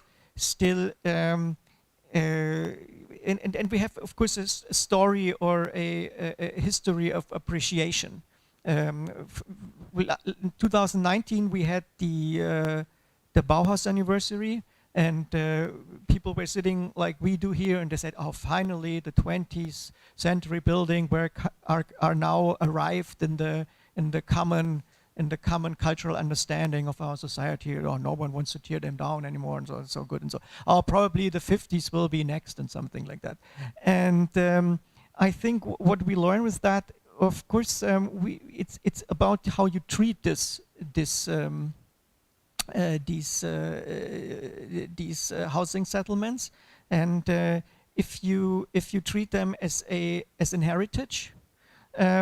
Of course, it limits you what you can do with it, but on the other hand, it opens, of course, the door for developing appreciation and awareness, and that's something I'm always like saying if I'm sitting there with people who like manage housing estates, and then they say, okay, we have very good, very high quality layouts. We have achieved insulation, we have achieved a nice surrounding greenery and all of that. Actually, we have these modern estates are very, very well for several reasons. And then when it comes to the question, okay, could we protect some of them then they, oh, don't go there. And so I would say, like, if you say A, you have to say B, And of course, it takes a while. And the 20s are now 80 years, no, excuse me, 100 years ago, and the 50s are almost 80 years ago, whatever, and then what is with the 70s, so on. I think it's in development. And it's also a comparable development in East and West. You wanted to know if there's a difference in the appreciation between East and West. Yes, there is, as we're not talking about qualities, like measurable qualities in the first place, and we're talking about images. And of course, there was a tendency for very, very bad image for housing settlements, and there was an even worse image for the GDR housing settlements. But it was, of course, now I could actually show some pictures, but I think we're running out of time. But I think it depends also a lot how these settlements were developed after especially the fall of the Iron Curtain. There was, maybe I show just one, because see, for example, here, I don't know, do you see the mouse?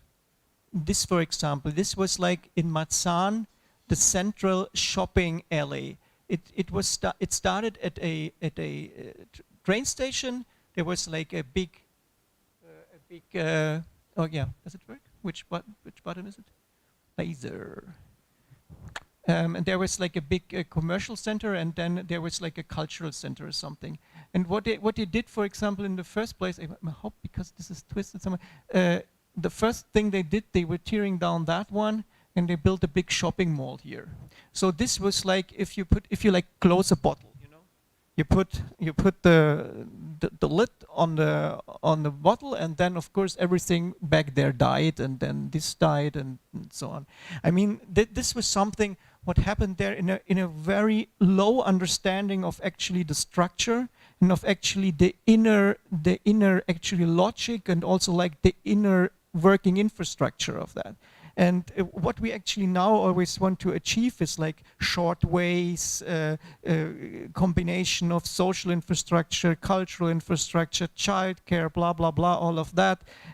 Actually, this was, of course, thought to be there, but that is something, of course, you need to experience mostly by actually walking there, because it's mostly car-free areas, and this was like poorly understood in the first place. So it was so there were like corners closed. There were like UFOs landed there and there and there, and this actually destroyed this these qualities, and now we're trying to bring them back.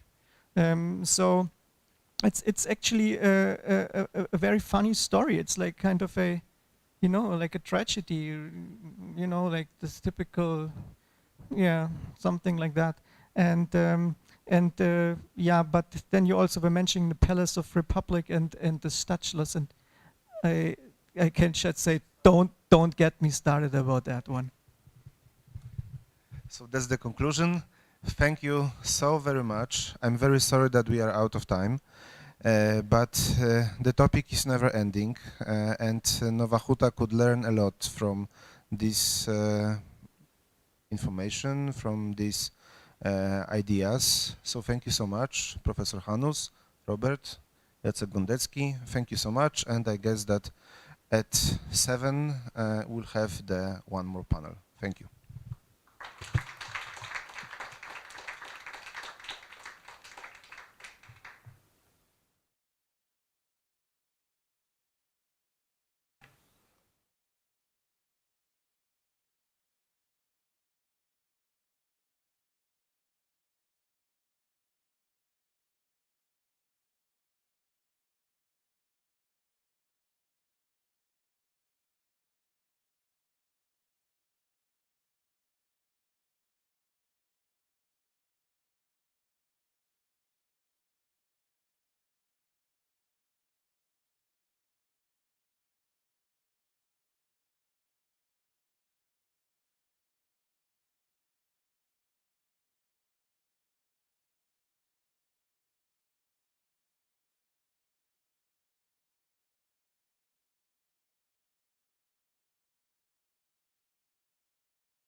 Muchísimas gracias.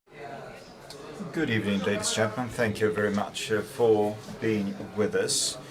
First and foremost, I would like to thank the Cervantes Institute for the invitation. I would like to thank for inviting me and José Miguel for making this presentation. For me, this is a great pleasure, especially given the EUNIC, which is a European platform of National Institutes of Culture, and we could see how Nowa Huta looks from many different perspectives, and I do hope that the exchange shall be continued. También presentar a José Miguel. José Miguel ha venido desde España y la verdad es que los dos son... So we have two guests from Spain. We're both architects. We studied at the same university, that is at Madrid, University of Technology, although every one of us has a somewhat a different professional path. José Miguel, once he graduated, he devoted himself totally to urban planning. So he got a PhD in Texas, and he worked in Texas for 3 years. Am I right? Oh, 4 years. Okay, 4 years. And then after that, he moved to Spain, and his CV is quite impressive. I cannot possibly present all of the details. But one should also say that he has been highly successful, and it's a great pleasure that we can sit and talk together. And practically now my whole professional career has been connected with this place. It's been so for 11 years. And I think that the two visions of two different generations, however, from the same university will provide this global vision, however varied, of the subject we're going to discuss today. In the last 2 days, we've discussed a lot about Nowa Huta, how Nowa Huta originated, and I believe that for an architect, especially emphasizing urban science in their career, Nowa Huta is an exceptional place. It's a wonderful thing to be able to sit over a blank sheet and to be an Arcadio Buendia from Marquez's 100 Years of Solitude, who creates a city from scratch. That's a motif that often returns in computer games. It enjoys plenty of popularity. Therefore, evidently, human loves creating cities from scratch. There is something in it. There is something that encourages us to create a city from scratch, to design a city that we will be a part of. Speaking of Nowa Huta, much has already been said, and nonetheless, we not as much want to focus on Nowa Huta, but we really want to compare the situation of Nowa Huta with the Bilbao Effect. You can find plenty of similarities here, and perhaps this will let us help to understand the situation in each of those cities. As far as the example of Nowa Huta is concerned, in this case, you could design the whole tissue from scratch. In turn, Bilbao is an ancient city founded in around the year 1300. It was a medieval city with huge wall surrounding, encompassing it, and it started to function initially as a village. It was a fishing village that kept developing, and it is a perfect example of a city that developed organically. It's precisely the case of Bilbao, and on the other hand, we have Nowa Huta, which was created from scratch, but there are nonetheless similarities between those two, namely steelworking, industry. These are absolutely unbelievable drivers, motors of growth. Speaking of growth, the growth and development of Bilbao made it so that railway was built there. It reached the city and it also cut through the city. The railway line cut through the city. Today, obviously, we want to focus more on the transformation of a city rather than creating the city from scratch. That was transformation. That was the essence of Bilbao. Take a look at this map. All the industry was situated along the shore, by the river, and from the start, industry kept on developing, and it took over the entire quays. In Nowa Huta, as everything started from zero, from nothing, it was easy to organize the part which was a city and the part that was a factory. Nowa Huta was developed in the 1950s, so already at that time people knew much more about city development, and that was the advantage of Nowa Huta over Bilbao. I'd like to tell you, show you how land was used, how people could use this land for those purposes. People who are from Krakow must have already guessed. We have here in the photo the old walls of Krakow, Krakow that has been here for years. The city was developing here for centuries on the same spot. The next spot is something that has developed only since the 1950s. And now this industrial part, which gave work, which gave employment to people, is something that shows where we had money, we could build more. This opened great options to people. The city itself could not create such large projects. You always need a strategy, best at the national scale, to be able to use all the funds. And if we take a closer look at Nowa Huta, we will realize that the residential part of Nowa Huta, and it's quite a big one, and on the other hand we have the industrial part. However, the infrastructure which is necessary to transport the metal must go beyond these areas. And this is the situation when we go on living, where the need to develop very quickly exists. And let's now take a look at Bilbao. I believe that this is something that shows very well what happened in Bilbao. Early in the 20th century, it started to develop very quickly, and industry very strongly emphasized its presence, and it entangled the whole area around the river in a way that was really unheard of prior to that. So the industry really invaded the river, it captured it.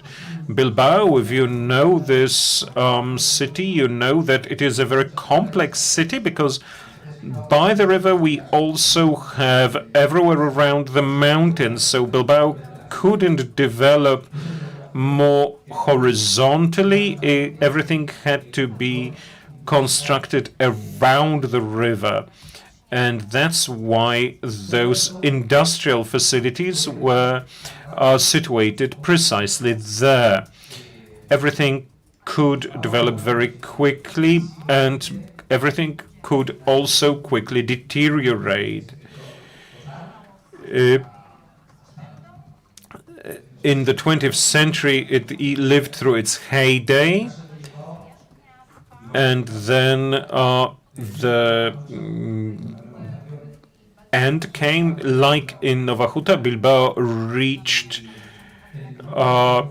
the fall of the industry due to globalization. We all live in the global context, And in Bilbao, in Poland, industry no longer made sense. It didn't pay, we were no longer competitive, we couldn't do anything about that. Thus, today, this national scale is something that is no longer sufficient. That's just putting money into something that will suck it out and never bring any profit. That happened in Bilbao, in Nowa Huta as well. That was also influenced by the political situation. In Spain, there was this transfer from authoritarianism under Franco to democracy.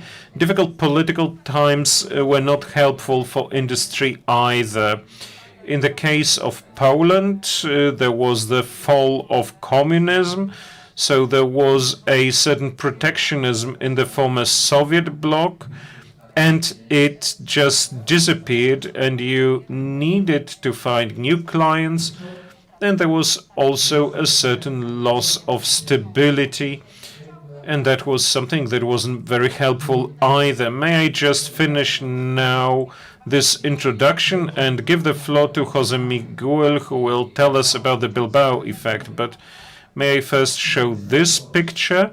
That's Bilbao in the 19th century, and we can see here Bilbao in the days before the activity of Jose Miguel and the current vision of the city. Please see the power of transformation of this city, of building but also destroying the city.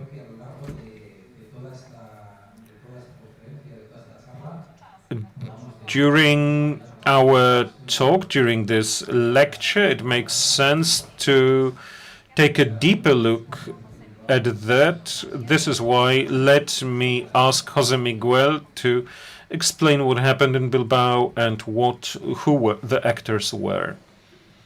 Thank you very much.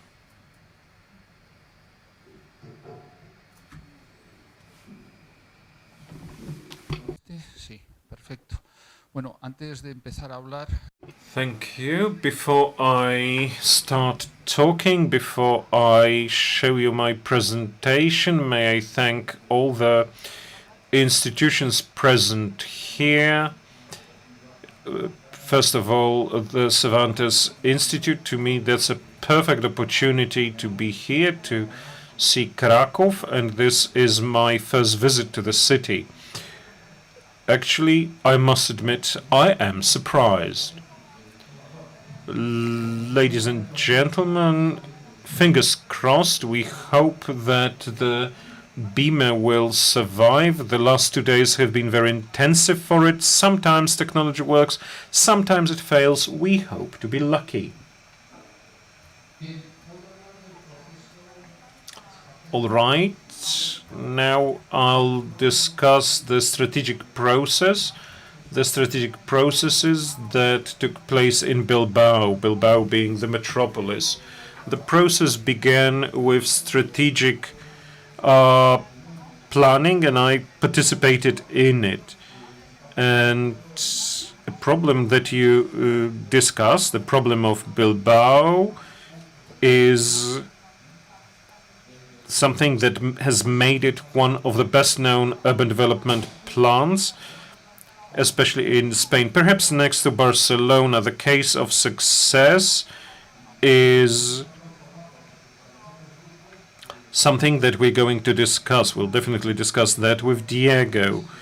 And obviously we're friends, but sometimes we have different views, and I hope that this will result in an interesting discussion.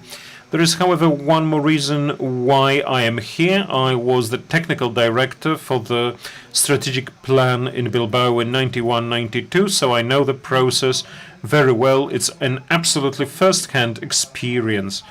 How about starting from this slide? Diego showed similar photographs, and I hope that you can see the situation of the city.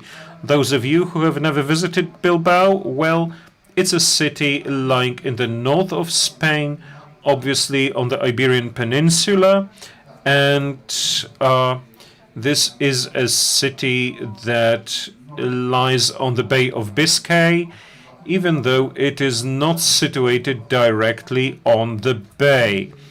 The center is where I'm showing, and the city actually developed by the river. The Bay of Biscay is known for bad winds and torrential rains. To protect the place from the elements, the city was situated further into the bay. It's only 15 kilometers, the distance from the port, from the mouth of the river, its end, and the center of the city is only 15 kilometers. It's only 15 kilometers from the old city to the Bay of Biscay. In these 15 kilometers, there were various port developments, industrial developments, as well as also whatever served railway transport, as has been mentioned before. Now, you have seen how very narrow that river was, how very strongly developed, just due to this huge concentration of all those devices. The golden age of that city can be described with the word concentration. Multi-level concentration, because what happened here was concentration of industry on a very small area, limited on the one hand by the river, on the other by the mountains, creating this valley. Concentration of types of industry. First of all, shipbuilding, and then metal industry. There were few sectors, so that wasn't a very differentiated development, but there were few companies active there. Many of them were public, and, well, concentration again. All that belonged to just a handful of families. They invested into industry, into those industries, but other than that, there were also other businesses developing, for example, connected to the banks and to the insurance. Especially if you sell such goods, you need insurance. You also need financial services. So there was a particular cluster developed there. And the city that was there was very rich, and everyone lived through a period of prosperity. That was just after the Civil War in Spain, which took place late in the 1930s. That's what it looked like when things were good. But then things went wrong, because everything has its end. The end came in the 1970s and in the 1980s. So in the days when the competition was rife from Asia, the Asian tigers, and I don't only mean the shipbuilding industry, which was a threat to Spanish shipbuilders, but also there was a whole problem in all this part of Europe. Bilbao's port ceased to be competitive and lost its position to Amsterdam and Hamburg.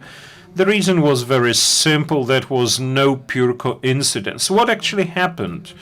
Well, container transport became fashionable, became the way of moving goods. If things are moved this way, you need few ports, but they must have good connections to the Central European markets. And that was not the case in Bilbao. What else went wrong?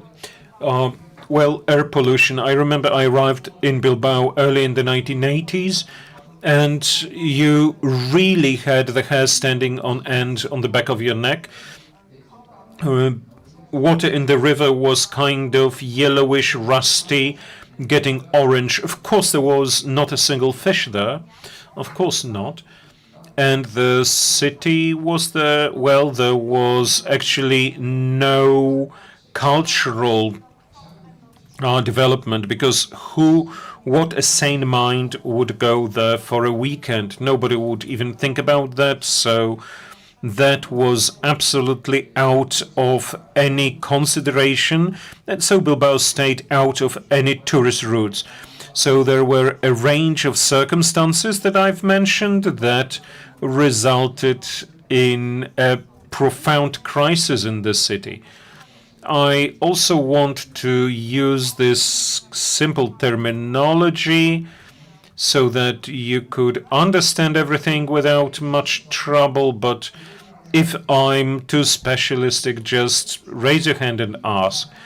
What happened? What was the political reaction to that? Luckily, there was an intense political reaction, and it was quick as well, because there was a profound problem. That was a city that had no unemployment prior to that. And as soon as crisis started, unemployment reached 25 and then 30%. So it was huge. There was the reaction of the community, there was the reaction of the politicians, and there was this powerful reaction. The partners here were city authorities and also provincial authorities and also regional authorities, that is, the authorities of the Basque country. Naturally, also the state, the central government, the central authorities also had their say here. We had different political colors here, the right wing, the left wing. There were different approaches, different points of view. But in these circumstances, politicians knew how to take decisions of strategic type, decisions that in a sense resulted in this final plan of revival, our strategic plan of reviving Bilbao. It was interesting to note that there was quite an innovative model. We're talking about the 1980s, and this was quite innovative. And there were plenty of the stakeholders engaged here, and that was a major organizational innovation. There were plenty of entities that developed the model, whose system, whose plan you can see on the screen. There were different working groups that reflected on the possible potential solutions, tendencies. This was about working out a model of development of a city and about preparing specific projects. So there was a vision developed by this structure. There was a will to change, and people knew what this was going to look like, so that Bilbao could be revived, recreated, so that it were again an important point on this side of Europe. Obviously, challenges were plenty to make this happen. You needed to work on the human resources, and I was just wondering how this could be achieved. Also, urban revival was important, and environmental revival.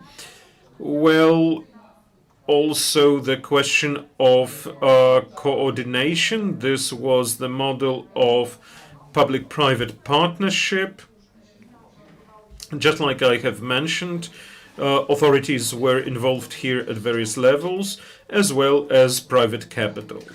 And actually, this could all be successfully achieved.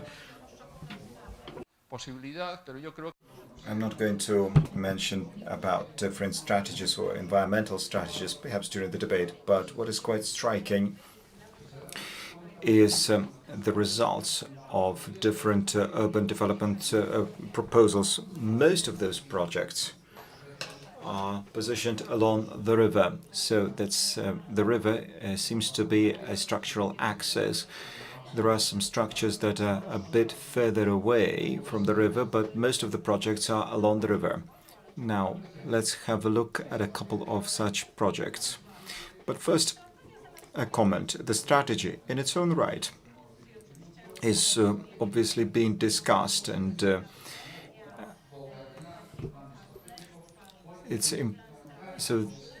was an idea of there was an idea of developing a strategy, and the idea was to engage the so-called architectural celebrities, quote celebrities, and the idea was that those architects will help to plan for activities. But then immediately Foster Calatrava Moneo were engaged, and some other celebrities. So really the big stars of architecture have been engaged. But then a problem appeared with placing all of them, and some people have really quite big ego, such big ego that they would not fit the picture. So to revitalize the river and the coast, they started with ports. So they developed an external port in the area, which is quite dangerous. It is exposed to the Biscay Bay activities, and so they had to build some docks and also some dikes, embankments, and so they also had to think of placing logistical companies. So it's not only a dock, but it's also about storage facilities, so that they could provide for the storage of raw materials, commodities, and so on and so forth. So you have no idea how expensive that was. No one mentioned the final cost of that port development. And of course, first they started disassembling the old port, and they started demolishing many things, and it was all very expensive, but everything was paid for by the state. And once this area was cleaned, and once the old structures were removed, and obviously the entire coastal area had to be redone. So once we have a clean site, then we may proceed with urban development. But is this the end of the problem? Not really, but because now it's ownership issue. If this is private land, then obviously those people would like to use their rights and to profit on this transformation. But luckily, most of that land belonged to the state in this or the other way. So it was all the property of Spain. So a public company was established with a share of Bilbao Rio 2000, with the shares of the Basque government, and also with the shareholders from municipal authorities. And so this is how they could start activities, and so this is how they started changing the river bank. This is an emblematic building in Bilbao. This is the Guggenheim Museum. By the way, a story. In 1991, or was it 1992? Well, actually, I'm old a bit, so I don't actually remember the year. Anyway, I was invited by the Biscay authorities, and they wanted to show me the mock-up of the Guggenheim Museum. Well, I knew that everything was meant to be done of steel, and I thought, oh, wonderful, a really great job of an architect. And at that time, they asked me, and how about people voicing their mind, whether they would like it or not. And I said, of course, by all means, those are city dwellers, they're conservative, and undoubtedly they are going to reject this innovative. So I said, no, no way. You cannot ask people for their opinions. Of course, politically, I was being incorrect, but I said, do not consult it with society, with the general public. But it turned out to be a great success. Of course, it is very expensive. It was really expensive, but the rate of return was basically immediate. And so,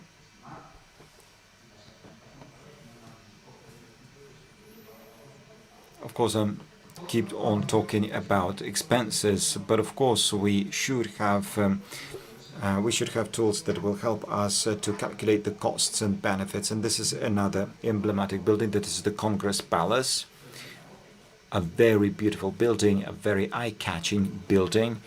It's positioned very close to the Guggenheim Museum, so it stood to reason that the Congress Palace had to be built in such a way so as to attract fairs and Congress meetings, and so everything had to take place in the vicinity of that great museum.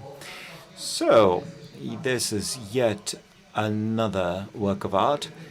So the idea, we needed something by Calatrava. Okay, good. So let's build something by Calatrava. So that's the Calatrava Bridge.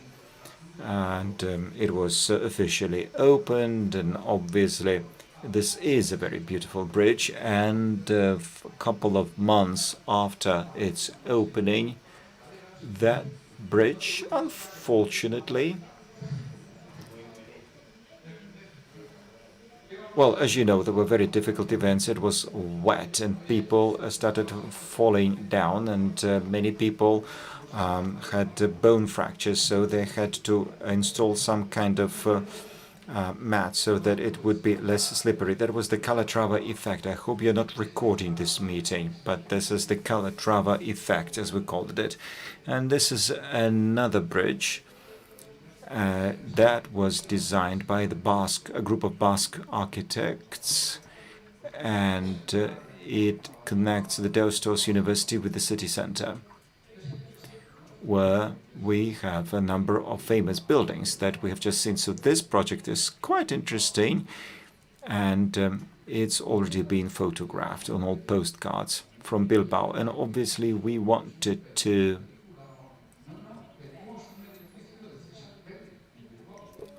what is Peritos? Pellicola is a movie. Well, Peritos, it's a very, very famous architect in architecture, so he must be there. He must create something for us. He must design something. He must design some kind of tower for us. And of course, costs were huge. Costs were amazingly sky high. And then it turned out that those offices that were meant to be there, those offices were not really profitable, because then crisis came, so companies left the building.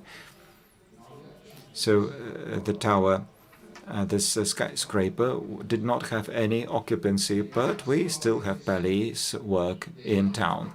And yet another building, or rather towers, the Isesaki Ateo towers, really spectacular towers. You might like them or might not, but they are eye-catching anyway, and they stand in exactly the same place where there used to be some warehouses. There were customs warehouses in the past.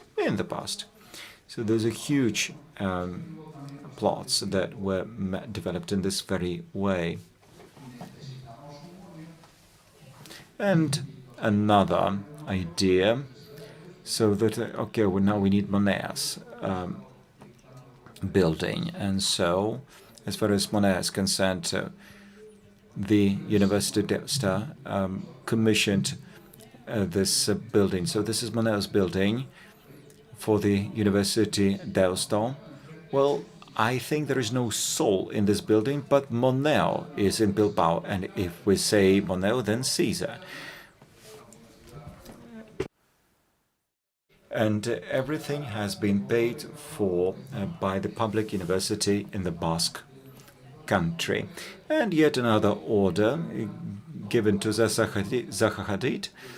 Again, quite a career she did.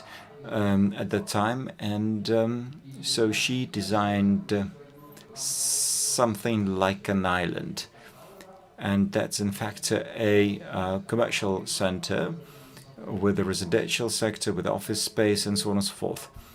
And all the decisions that were taken in accordance or having reconciled those opinions with all the stakeholders. So all those buildings were accepted, but once that woman appeared,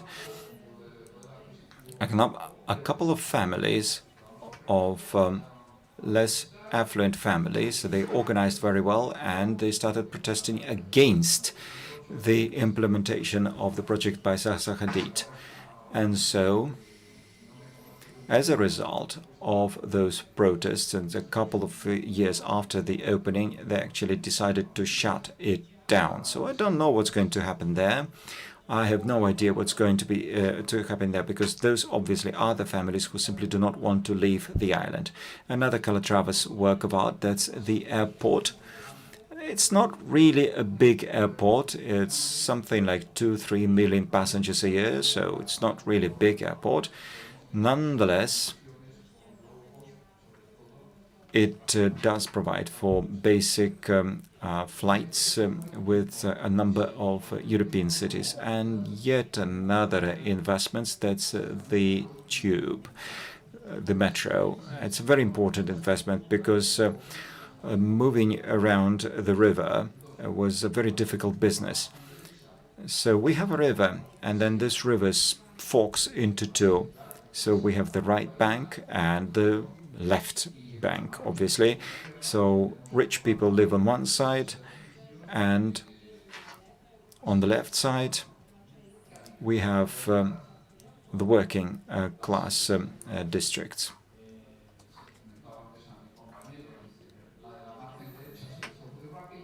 And I was mentioning that to my colleague that the right bank was immediately developed and the metro line appeared immediately, but on the left bank they had to wait a bit longer, because obviously those people living on the left side, they actually did need the metro, but those guys on the right bank had more influence.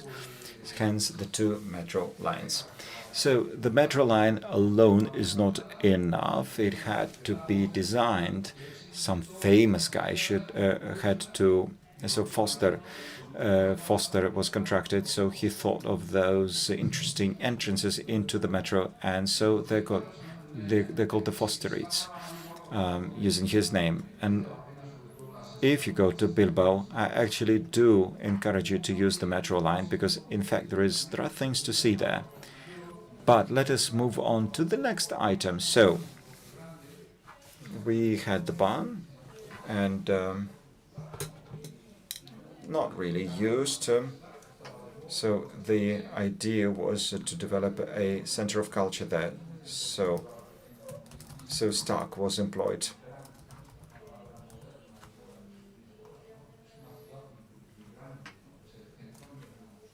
Well, I should say that as far as this granary is concerned, it's not really a project with a vibe, but the project is there, and now it's a part of modern solutions in Bilbao.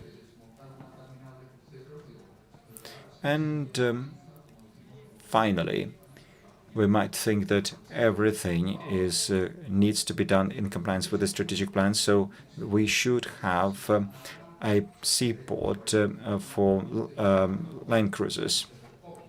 And I thought it was a bad idea, but actually it's a successful idea indeed. Many ships, cruisers come inside, and even during COVID, 30 to 40 ships would come. In comparison with Barcelona, it's a huge number of ships entering the port.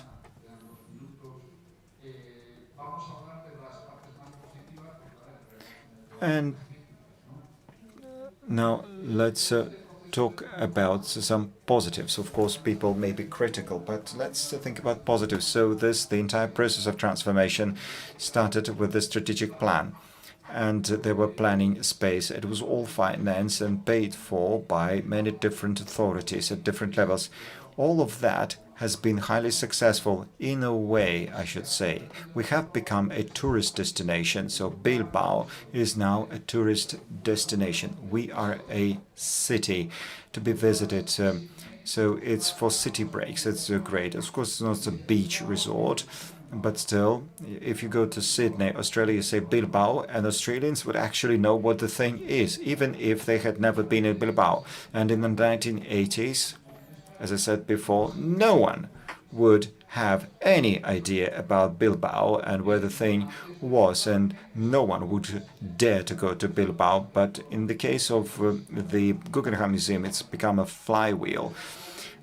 For Bilbao, well, maybe 2,500,000 people were visiting this city before the museum appeared, but right before the outbreak of the pandemic, 1 million people were visiting Bilbao on an annual basis, so 4 times as many. So it was quite a visited place, and it was all very well managed, and all this tourist traffic was rather well managed. They were not bothering, but also socio-political influence of this model, of this participative model, was quite important. So this case of engaging the stakeholders, or engaging many different people, many different partners. So earlier you could see our structure, and the structure is still up and running. So we have an association, and this association is running all those processes. So just to conclude, let me say that we keep on talking to all social partners and local partners. So there is a lot of movement, but this is how we have been capable of engaging the city dwellers. Now, the dwellers of Bilbao speak of their city not only as in terms of their little homeland, but there are some initiatives were developed in the city hall, which used to be passive in the past, and it's now about the environment. We have the river. This river is no longer a yellow river. It's not even an orange river. It's just a river. We have water, we have fish, we have fishermen, anglers, and so this is our blue, we should say it's a blue spine for the city, because Bilbao is actually blue river. So I do hope that you would like it. So thank you very much for your kind attention.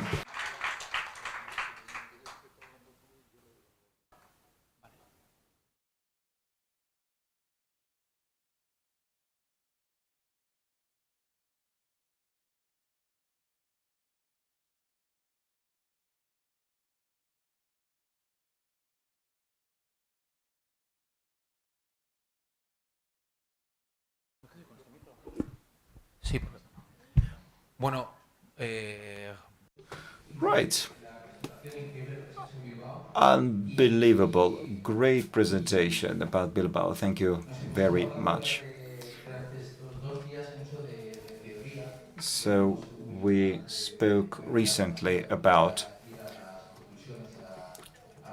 theory. I'm not actually a man of theory. I'd rather draw some conclusions, and I'd rather speak about something that speaks to the mind of residents of the city. And so let us think, what can Bilbao contribute to Nowa Huta? And I've been thinking what Bilbao can contribute to Nowa Huta, and during your presentation I've been thinking in terms of all the great buildings that you have. But is it a good example, or is it not really a good example? So is Bilbao a good example, or is it not? Maybe some other people might think that it's very close to Real Madrid, that keeps on buying celebrity football players, and some other cities moved that path. They paid a lot and to no avail. But Bilbao is a good example in that sense that actually it has worked, but had it been a failure, it would have been a very expensive failure. Anyway, the situation of Bilbao in the 1980s, it was a terminally ill patient. So some action had to be taken immediately, and unfortunately fast solutions, fast decisions. They have this propensity to omit a solution or two. So some idea, it was a top-down type of activity.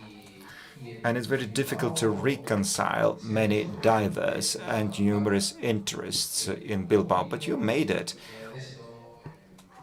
But in fact, only the more important stakeholders were engaged, that is the authorities and universities. So in fact, there was no really grassroots initiative there. And as I'm looking at these pictures, all these pictures, you do not like Monet. Actually, I like him, and I actually like this building, this one. I like this because this building is in dialogue with the next building by the Santiago Siquis building that is nearby. And in Spain, generally speaking, we may say that our idea for Spanish economy is the construction sector and tourism. And so one might say this is what you have done in Bilbao. So you built many things to attract tourists. Although I would actually disagree with with this type of criticism. Some may say it's all about bricks and tourists, but it's not the type of bricks that we're used to. It's not that. We have an investor and then he tries to buy a piece of property and then build something and sell it for bigger money. How about the Guggenheim? And we saw the library designed by Monet, and here we have the public university also designed by him, and also Foster's metro lines. So it's all about services. Those are public services.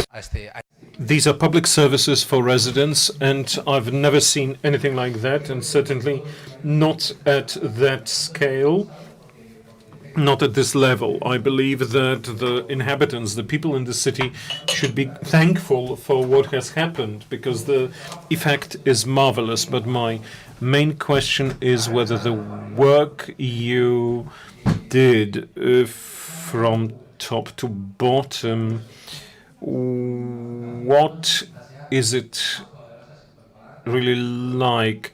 Guggenheim Foundation must be the world's most powerful foundation dealing with art. My question is, how many people visit this museum, and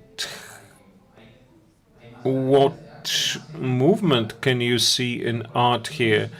Are there now more art galleries, and are there perhaps any developments in art?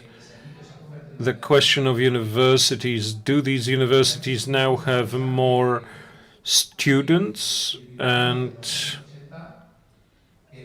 well, I was just wondering whether if you lived in Bilbao in the 1980s, you really worked in industry, whether those people who did work in industry aren't people who would be now working in something absolutely different. The question is, what do people from Bilbao do now after the year 2000? Are they buyers of works of art? So something, how much is this only a nice picture, and to what degree are these clusters that define the economic growth? Well, let's reveal certain details. Perhaps not any. I didn't do any cheating really, but let's look at the economic aspects. When we were working on the economic development, this cluster strategy was no priority. The main priority in whatever we did was to transfer this industrial tissue We knew that there will be no more shipbuilding in the city, so we really wanted to transform that industrial tissue that was lost once and forever, to transform it into high technology industry. You didn't talk about culture at the time. These were the 1980s, the 1990s. The whole world was looking at the time where, well, precisely at the Silicon Valley, but that was the case that didn't really exist in Europe. We had those ways of promoting this world in the past. That's the Silicon Valley, and that's what we see around Boston. We were looking at it with quite a vicious eye. There were technological parks, there were different things developing at the time as models, and these are the European models, the ones that were based on public investments. So it was the public sector that developed the data and that provided the necessary infrastructure, and that's when companies came in. That is what the European model was like, not the other way around. What did we want to have? Well, high quality jobs with plenty of money to be earned that would provide jobs to that fallen industry of ours. Well, we wanted to know what you need for that. Of course, strong economy, certainly. And then the question whether to go for the American model or for European model. Now, as far as Spain is concerned, those prosperous cities were Madrid and Barcelona. That's where everything concentrated. Bilbao was much smaller. Bilbao is a city with a population of around 400,000 people, so we found it difficult to compete. That was the money from the public sector, primarily authorities of the province, because that's where taxes are collected, and they were collected actually. So you could count on public support. The river looked horrible. I've already mentioned that, and the vicinity of the river even worse. You really needed university centers. The thought, what did you have here? University, there was the university, and some courses developed, but not all of them. What else do you need? Perhaps some industrial activity, private industry, not much of it. The people of Bilbao didn't really, were not even close to all those aggressive people in the US. For example, a question about risk capital and companies based on those. Well, there was actually none of that. As I'm saying, this was mostly public money. What else? Policy of attracting foreign investment to attract the Japanese, the Taiwanese, Koreans. So the nations that developed high technologies at the time. We knew that was not going to work. What else? Well, what else did we have at our disposal? Well, we had good land for investment here, and the problem was that our technological park did not fill up with those active companies and businesses. They all came from the public sector. So you had well-equipped industrial land, but the companies that made their home there were public. No spin-offs developed. there was no quality coming.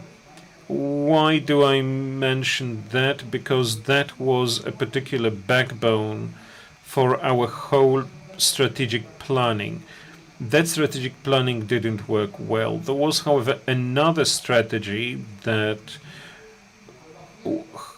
would have Bilbao turned into a tourist destination and an important cultural center. That worked, even though, as I said, no one considered that in the beginning. And that was a success.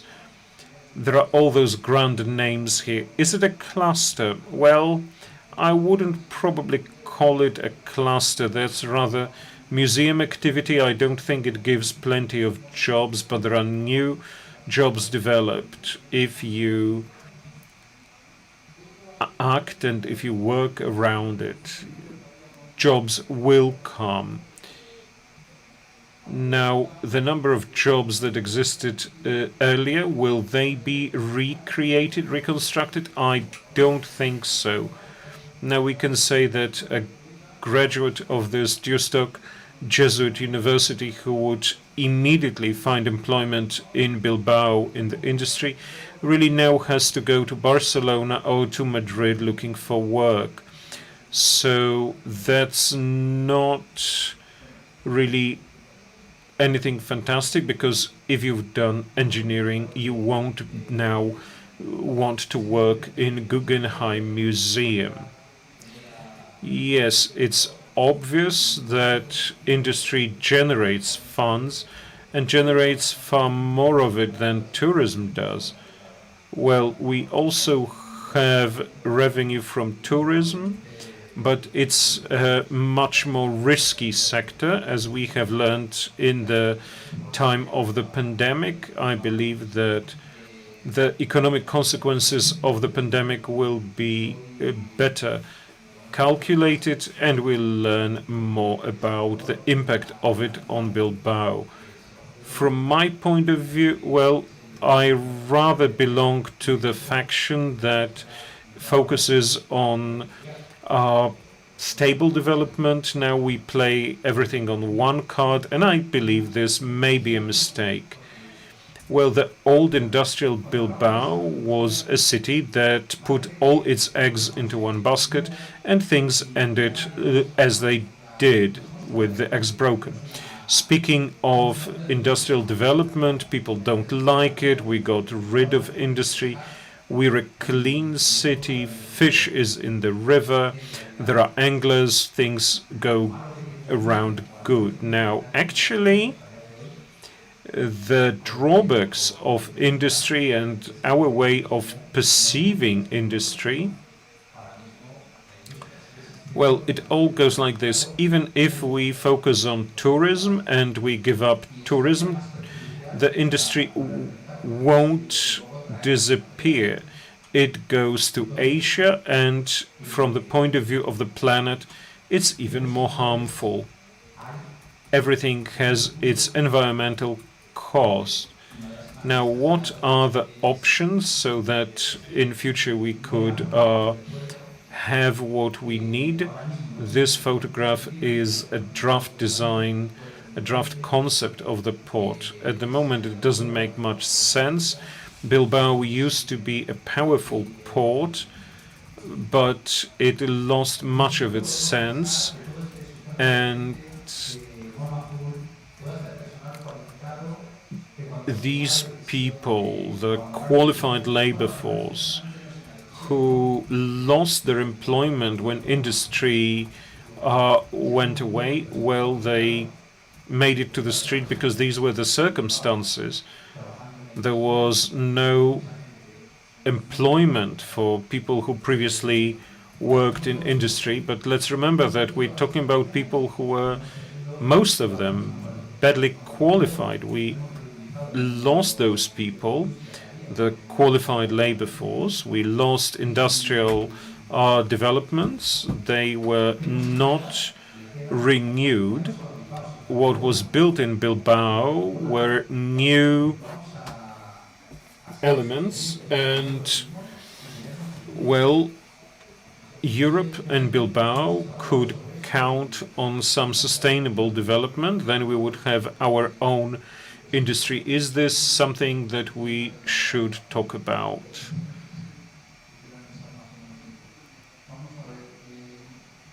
Obviously, it's a very interesting question. The traditional industry that Bilbao had in 1920s, was it an industry that was doped? Was there some kind of doping? Subventions, public monies, and very well protected market. We weren't in the EU at the time. We entered the EU by the directive and logic. Then the protective barriers disappeared and competition started. What happened? We had plenty of industrial elements concentrated in one place, doped from Spanish funds. That's why this industry was cheap in the 1960s. Production in Spain was widely developed, especially for the construction sector. Then the situation changed. If we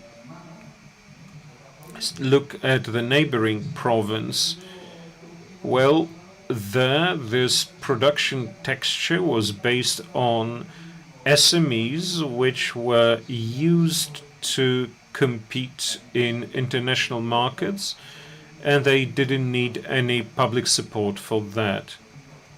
That's why this other province survived the crisis, coping very well. They had very high level of entrepreneurship. In Bilbao, this was difficult to achieve. That's why other solutions set in. European Union intervened. In a moment, it was not about providing subventions for the failing businesses. The subventions were for young people about to requalify, retrain, to obtain other professional competencies. We now have Industry 4.0, that's a program focused on new technologies. Obviously, Europe was in quite a difficult position because in this global race we were taking positions close to the end, but such programs can certainly change the situation. Classical subventions are absolutely unnecessary. That's putting your money into a bag that's got a hole in the bottom. But let's go back to the 1950s, the time when people on the one hand were not ready. Now these are the people who are already retired, and the people who were ready to work in the industry are now retired. So we must now play towards the young people. I agree with such a concept, and I don't think cities work well when they have no industry, nor do those that have excess industry coping well either. So you probably needed some sociological study. Let's consider the consequences of the decisions made by urban experts, by architects, but it's not really so. All we do is we just fulfill the politicians' ideas, and there's also this international framework, there's globalization and all this, but let's say we have something to say ourselves, and I, who know Bilbao quite well, know what happened in that city. That's why I would like to draw that reflection, referring to the decisions that urban planners and architects make, what consequences all that has for the society. As has been said earlier, Bilbao developed on the banks of the Nervia, both left and right-hand banks, Bilbao is mostly on the left-hand bank, but industry develops both in Bilbao and on the shore. As I said, Bilbao is left bank. Now the bourgeois, the industrial layers, they settled on the right bank. I don't know if you've been to Bilbao, but on the one hand, we have those influential districts, and on the other hand, those that have nothing to say. These are those less important, less affluent social strata. And this is a classical case in the cities that quickly developed industry. In Nowa Huta, for one, the situation was similar in the 1950s. There was the design on clean paper, on blank paper. It worked for several years, but it was always hidden behind Krakow. And at some point, Nowa Huta has become a part of Krakow. So once Nowa Huta became a part of Krakow, again, some barriers appeared. Y esto, hablando. And at that time, we didn't have the Mogilska or the Aleja Pokoju streets linking the two. So there was this difference between a poor city and a rich city. Que otras personas, porque están en otros colegios. And some people simply do not. People who lived in Nowa Huta didn't have the same opportunities. They were not attending the same schools. They didn't have the same context as the children in the city of Krakow. But in the case of Bilbao, once the crisis started, and by the way, let me talk for a few. Let me talk about music. Let me focus on music, because this is how we could express what was happening in Bilbao. There was this cry, shout delivered by musicians. The punk groups appeared in Bilbao. They started protesting against this situation. So those bands, the punk bands, that in a way were expressing the decadence in Bilbao, but in their press briefings, in their interviews, they were always taking pictures against the backdrop of those big furnaces. So decadence on the one hand, but on the other hand, they're kind of attached to the city, and they were attached to what used to be the point of that city for many years. So regardless of the situation, they're linked to the city, and they're always emphasizing the main aspects of the city. How about Athletic Bilbao? That is a football team, one of the more interesting football teams. I don't know if you've ever heard of it, but Athletic Bilbao is the team where only Basques play. So you actually worked with them, right? Yes, sure, I know. Only Basque guys there, no one else is there. Right. So those people, they feel the city, they're linked to the city, and the same is happening in Nowa Huta. In Nowa Huta, people they actually link themselves, they attach themselves very much to Nowa Huta. Nowa Huta is the place of their origin, and all these transformations and all these changes that are taking place, those changes are very much felt by the people. So in the case of Bilbao, they no longer have blast furnaces, the industry collapsed. But still, have a look at this picture. That's a poster of Athletic Bilbao, and they took this picture against the background of steelworks, because these guys are from Bilbao, they're Basques, and those chimney stacks are a part of their identity. So your work, that is the work of urban planners, has been successful. You have succeeded because you kind of moved from industry to services. And it is quite very well seen on the next poster. This is the same club, but now their background is Guggenheim Museum and not the chimney stacks. So they actually do identify with the change. And speaking of music, I mentioned punk music.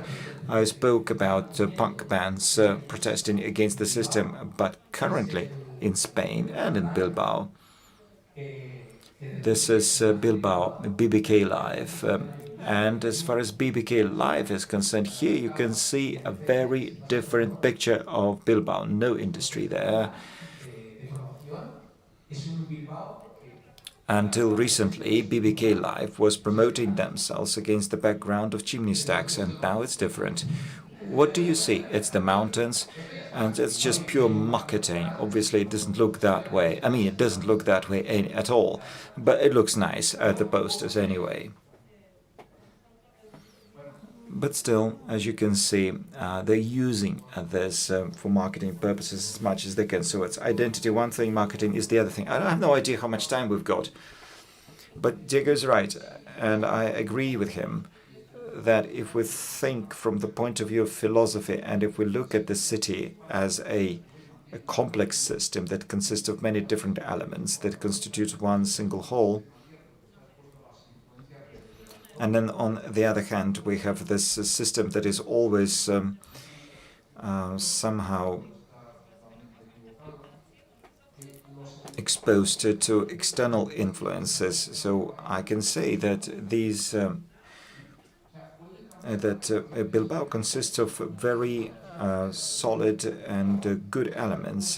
They're very well interlinked, so it's a highly complex city that we have internal elements, we have external elements. They all work together. The external elements may try to change the economic model of the city. And for instance, initially it was the city of protectionism, now it's the city of globalization. But still, the city consists of so many different elements, resilient elements. They're resilient enough to change the relations within the city. So they are capable of combining in many different shapes, forms, and this is how the city lives. So I think that this is a highly complex city, a very complex, with a very complex structure, but it works well. And we may speak also about gastronomy business, and we may speak also about the role of the church in the Basque country. So all of those elements, they constitute the entire whole.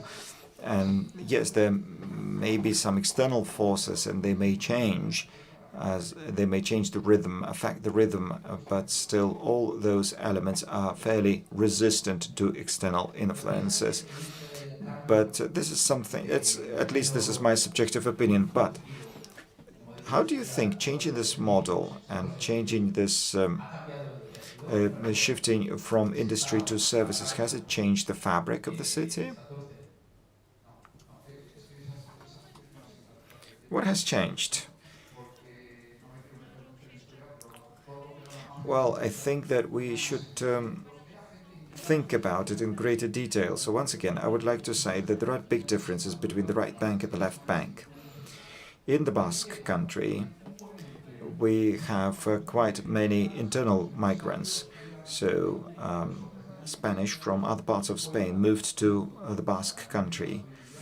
And those people found it a bit easy because local authorities were offering them housing free of charge. That was in the 1950s and the 1960s. So that housing was actually on the left bank. So those people, those newcomers, they could use all kinds of utilities free of charge. So those people were there, and they benefited from the paternalism of Basque capitalists, but then all was gone. All of that was gone. And all those districts became ugly, aged in an ugly way. And when you go there, I mean, it's so disheartening. It's only old people there. Nothing is happening there. And unfortunately, the economy needs revolution, and economy sometimes needs to change. the fabric of the city. So, unfortunately, at some point, some parts of the city work and other parts of the city do not. But this is a process. And this process has not been completed yet in Bilbao, because we have this right bank, which functions well. And on the left side, we have an unfinished process. And when industry was collapsing, the city authorities had to take rapid action. But many parts of the city had to be needed rethinking. I do remember that some magnificent buildings were built, but otherwise there were no residential projects. Yes, indeed. At that time, the idea was to move away from industry and to use some public land for new projects. And this is how some services were developed. But now, perhaps we should think about less emblematic buildings. And so Bilbao always is a place of certain social tension. There are some districts that are being abandoned. People do not want to live there. People move out of those districts. Perhaps migrants would populate those districts, but those are the places that no one wants to live in. And in Madrid, they have such districts that were depopulated, and then migrants moved in. But we, as architects, we should also say, we should think about this Bilbao effect, because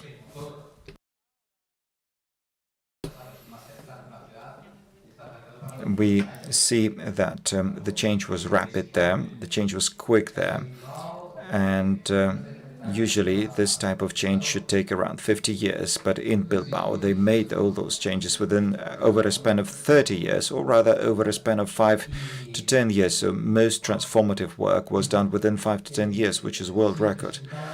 Yes, you're right. And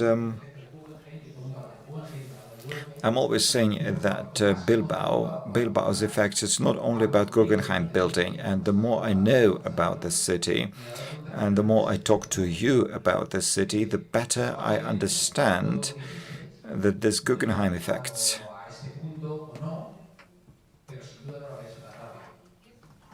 well, of course, it is important in that sense that some plans have been implemented, but it has all become very, very quick due to Guggenheim. So Guggenheim is so super important.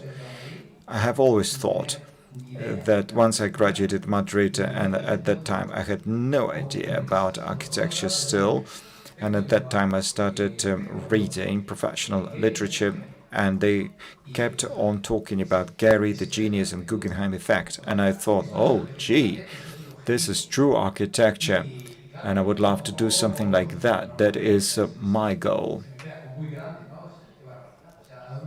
But this is incredible. I mean, God, this man can create so much.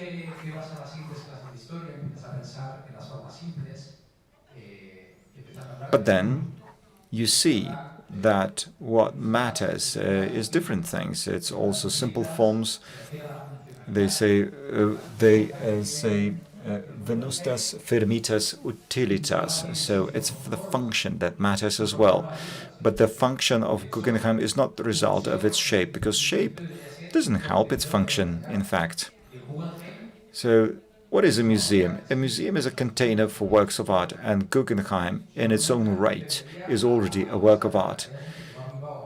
And I think many people go to Guggenheim just to see that building from the outside. They never move in. There are so many people who are there to see the building from the outside, not inside. And speaking of firmitas, that is, speaking of the resilience of the material, resilience of the structure, why this material and not any other? Well, of course, it has to be a durable building. Well, titanium has never been used in architecture before that. And the shape that they got due to titanium also means that the titanium is not actually a popular material by architects. So from the architectural point of view, Guggenheim should not have been erected in this way. And then, after a first initial period of fascination, I thought, no, this building should not have appeared at all. And then later on, I started thinking about it, and looking at pictures like this, I think that this Bilbao Effect is an incredible one. I mean, where are my principles of architecture? Because this actually works. This did change the city, so it does have a function. And speaking of Gary, I think that at that time he didn't think about functions at all. He was not thinking, he wasn't really thinking about materials, but he came up with a brilliant idea. And he was designing back in the 1990s. This project was appeared when? In the 1990s? I don't remember exactly when. Well, he started in 1992, 1993, and opening was in 1997. Yeah, this is exactly when I was starting my studies. That was the time when we didn't have 3D software. We could not use 3D software for architecture. So what they were using, they were using some totally outlandish pieces of software. So how on earth could he create this? And how was it happening? I mean, if I were to show it to my client would be surprised. So this is a very new way of designing, because this is how amazing space is being created. And the result is that we remain speechless. We even do not know what to say. On this picture, we see Monet. That is the library by Monet. That's the university library. And behind it, you cannot really see it because it's not standing there yet. But there is yet another building, and people even do not know that on the one hand, we have a work of art of one really famous architect, and another famous architect is next door. And people don't know about it. They just focus on Guggenheim alone, which is a pity, because those are works of art based on simple lines and simple shapes. And so those are the architectural works of art that really like. And this is an amazing picture that shows it so very well. And during my professional activities, I have learned that some things disappear, some other things stay put. And so I thought that I would like to meet this Diego, young Diego, who was studying a student, and I would say, this is an incredible thing. I don't know, how do you understand the Guggenheim effect? Well, I have many different criteria. I'm no longer an architect, but yes, I would agree with you. This building stirs mixed feelings and contradictory feelings.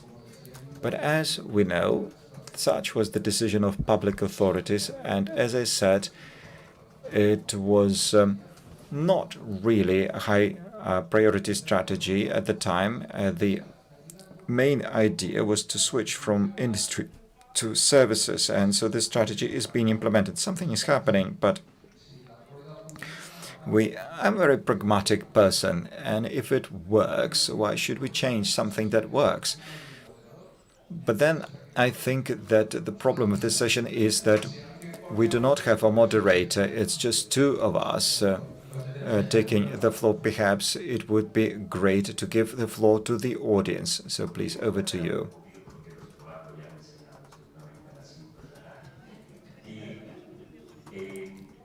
I think that we may stay here longer and dinner will be later. Ladies and gentlemen, what I really liked during your very interesting presentation is that you speak about transforming Bilbao. So it's a dialectic effect. I disagree with Diego. I think it's like Baroque when it appeared. So that's the surprise effect. So for me, it is a work of art in its own right. I was in that museum. There are people inside. People are interested. So people are also interested in entering the building. How about Warsaw, for instance? This is yet another model in Warsaw. They were building high-rises. And there is no dialogue with society. So big corporations, international corporations are building their skyscrapers, and there is no social fabric that would establish dialogue with those forms or actually speak against them. I'm a humanist, and by education, and that's my vocation, and this is how I'm looking at architecture. But then there is the social paradigm and economic paradigm that is also changing and has changed. So steelworks and port business is in the retreat. The same story is in Italy, so perhaps we should change the way we use these structures or propose something totally new, like in Bilbao. So that is the question. But for me, Bilbao Effect, yes, indeed, this is some kind of engine for development, and Bilbao is a city of services, undoubtedly. But how about Nowa Huta? Nowa Huta is a periphery, so nothing is happening here yet, and it's being marginalized. Perhaps we should say it clearly. When I go to Warsaw, I see the city that is devoid of identity. It hasn't got its own identity. I don't know whether you would agree with me. Well, in principle, it's very difficult to add anything to that. So for me, that actually is a very positive effect, what is happening. What has happened in Bilbao, of course, we had to address a transformation from industry to services, but what has happened is already positive. It's already an example of good transformation. So this is how we have prepared the ground, laid down the foundation for further activities. So the old town of Bilbao is very small, and all those areas that underwent development and industrial developments used to be in the past, they were aesthetically unpleasant. But then some sculpture works appeared, such as Guggenheim Museum, and it has not sparked any conflict with the cultural heritage of the previous centuries, as might have been the case in other cities. But it didn't happen in Bilbao, and the Bilbao residents immediately considered that building to be theirs. So a good example, a good proof, a piece of evidence for that would be, for instance, the posters of the Bilbao football team taking a picture against the backdrop of this very building, which means that they considered that building to be theirs. Well, some people recognize the Bilbao Museum, Guggenheim Museum, more strongly than the Colosseum in Rome. Colosseum has a tourist significance, but there is no dialogue with the city. Well, in this case, we see how this monumentality of Roman heritage lies beyond the municipal tissue. In Bilbao, things are different. You go to the riverside and you can fish. You can't fish in the Tiber. And there was this progress here, and that progress is very important because it's part of development. Do we have some more voices from the floor? If I could use this opportunity, I would like to ask a question that is quite egoistic. I live in Nowa Huta and I wanted to ask about recommendations. What recommendations could you have for us? What could we do? What should we do? Sign some kind of contract with a foundation dealing with contemporary art or create an art museum? I believe Diego should answer that question. De toda la presentación que After this presentation, after what has been said here, especially after Jose Miguel's presentation, I believe there is no single pattern. As I said earlier, to me, throughout my career of an architect,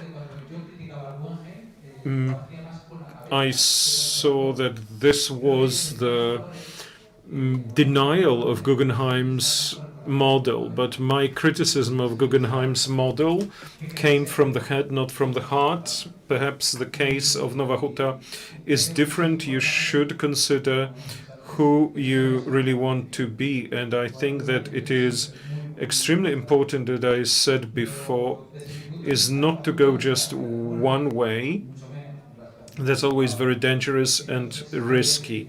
I believe that Nowa Huta is not a dead place. There is potential, and I think there are plenty of options, but this must be grassroots development, so some activism. People who live here should start that. They are the ones who should start those ideas, at least a diagnosis that should be said to professionals, so that Nowa Huta could become a city that you deserve.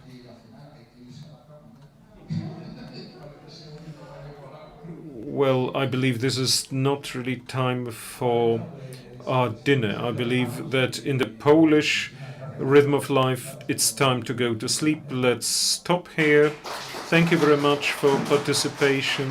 It's been a great pleasure for all of us. Thank you very much. Thank you.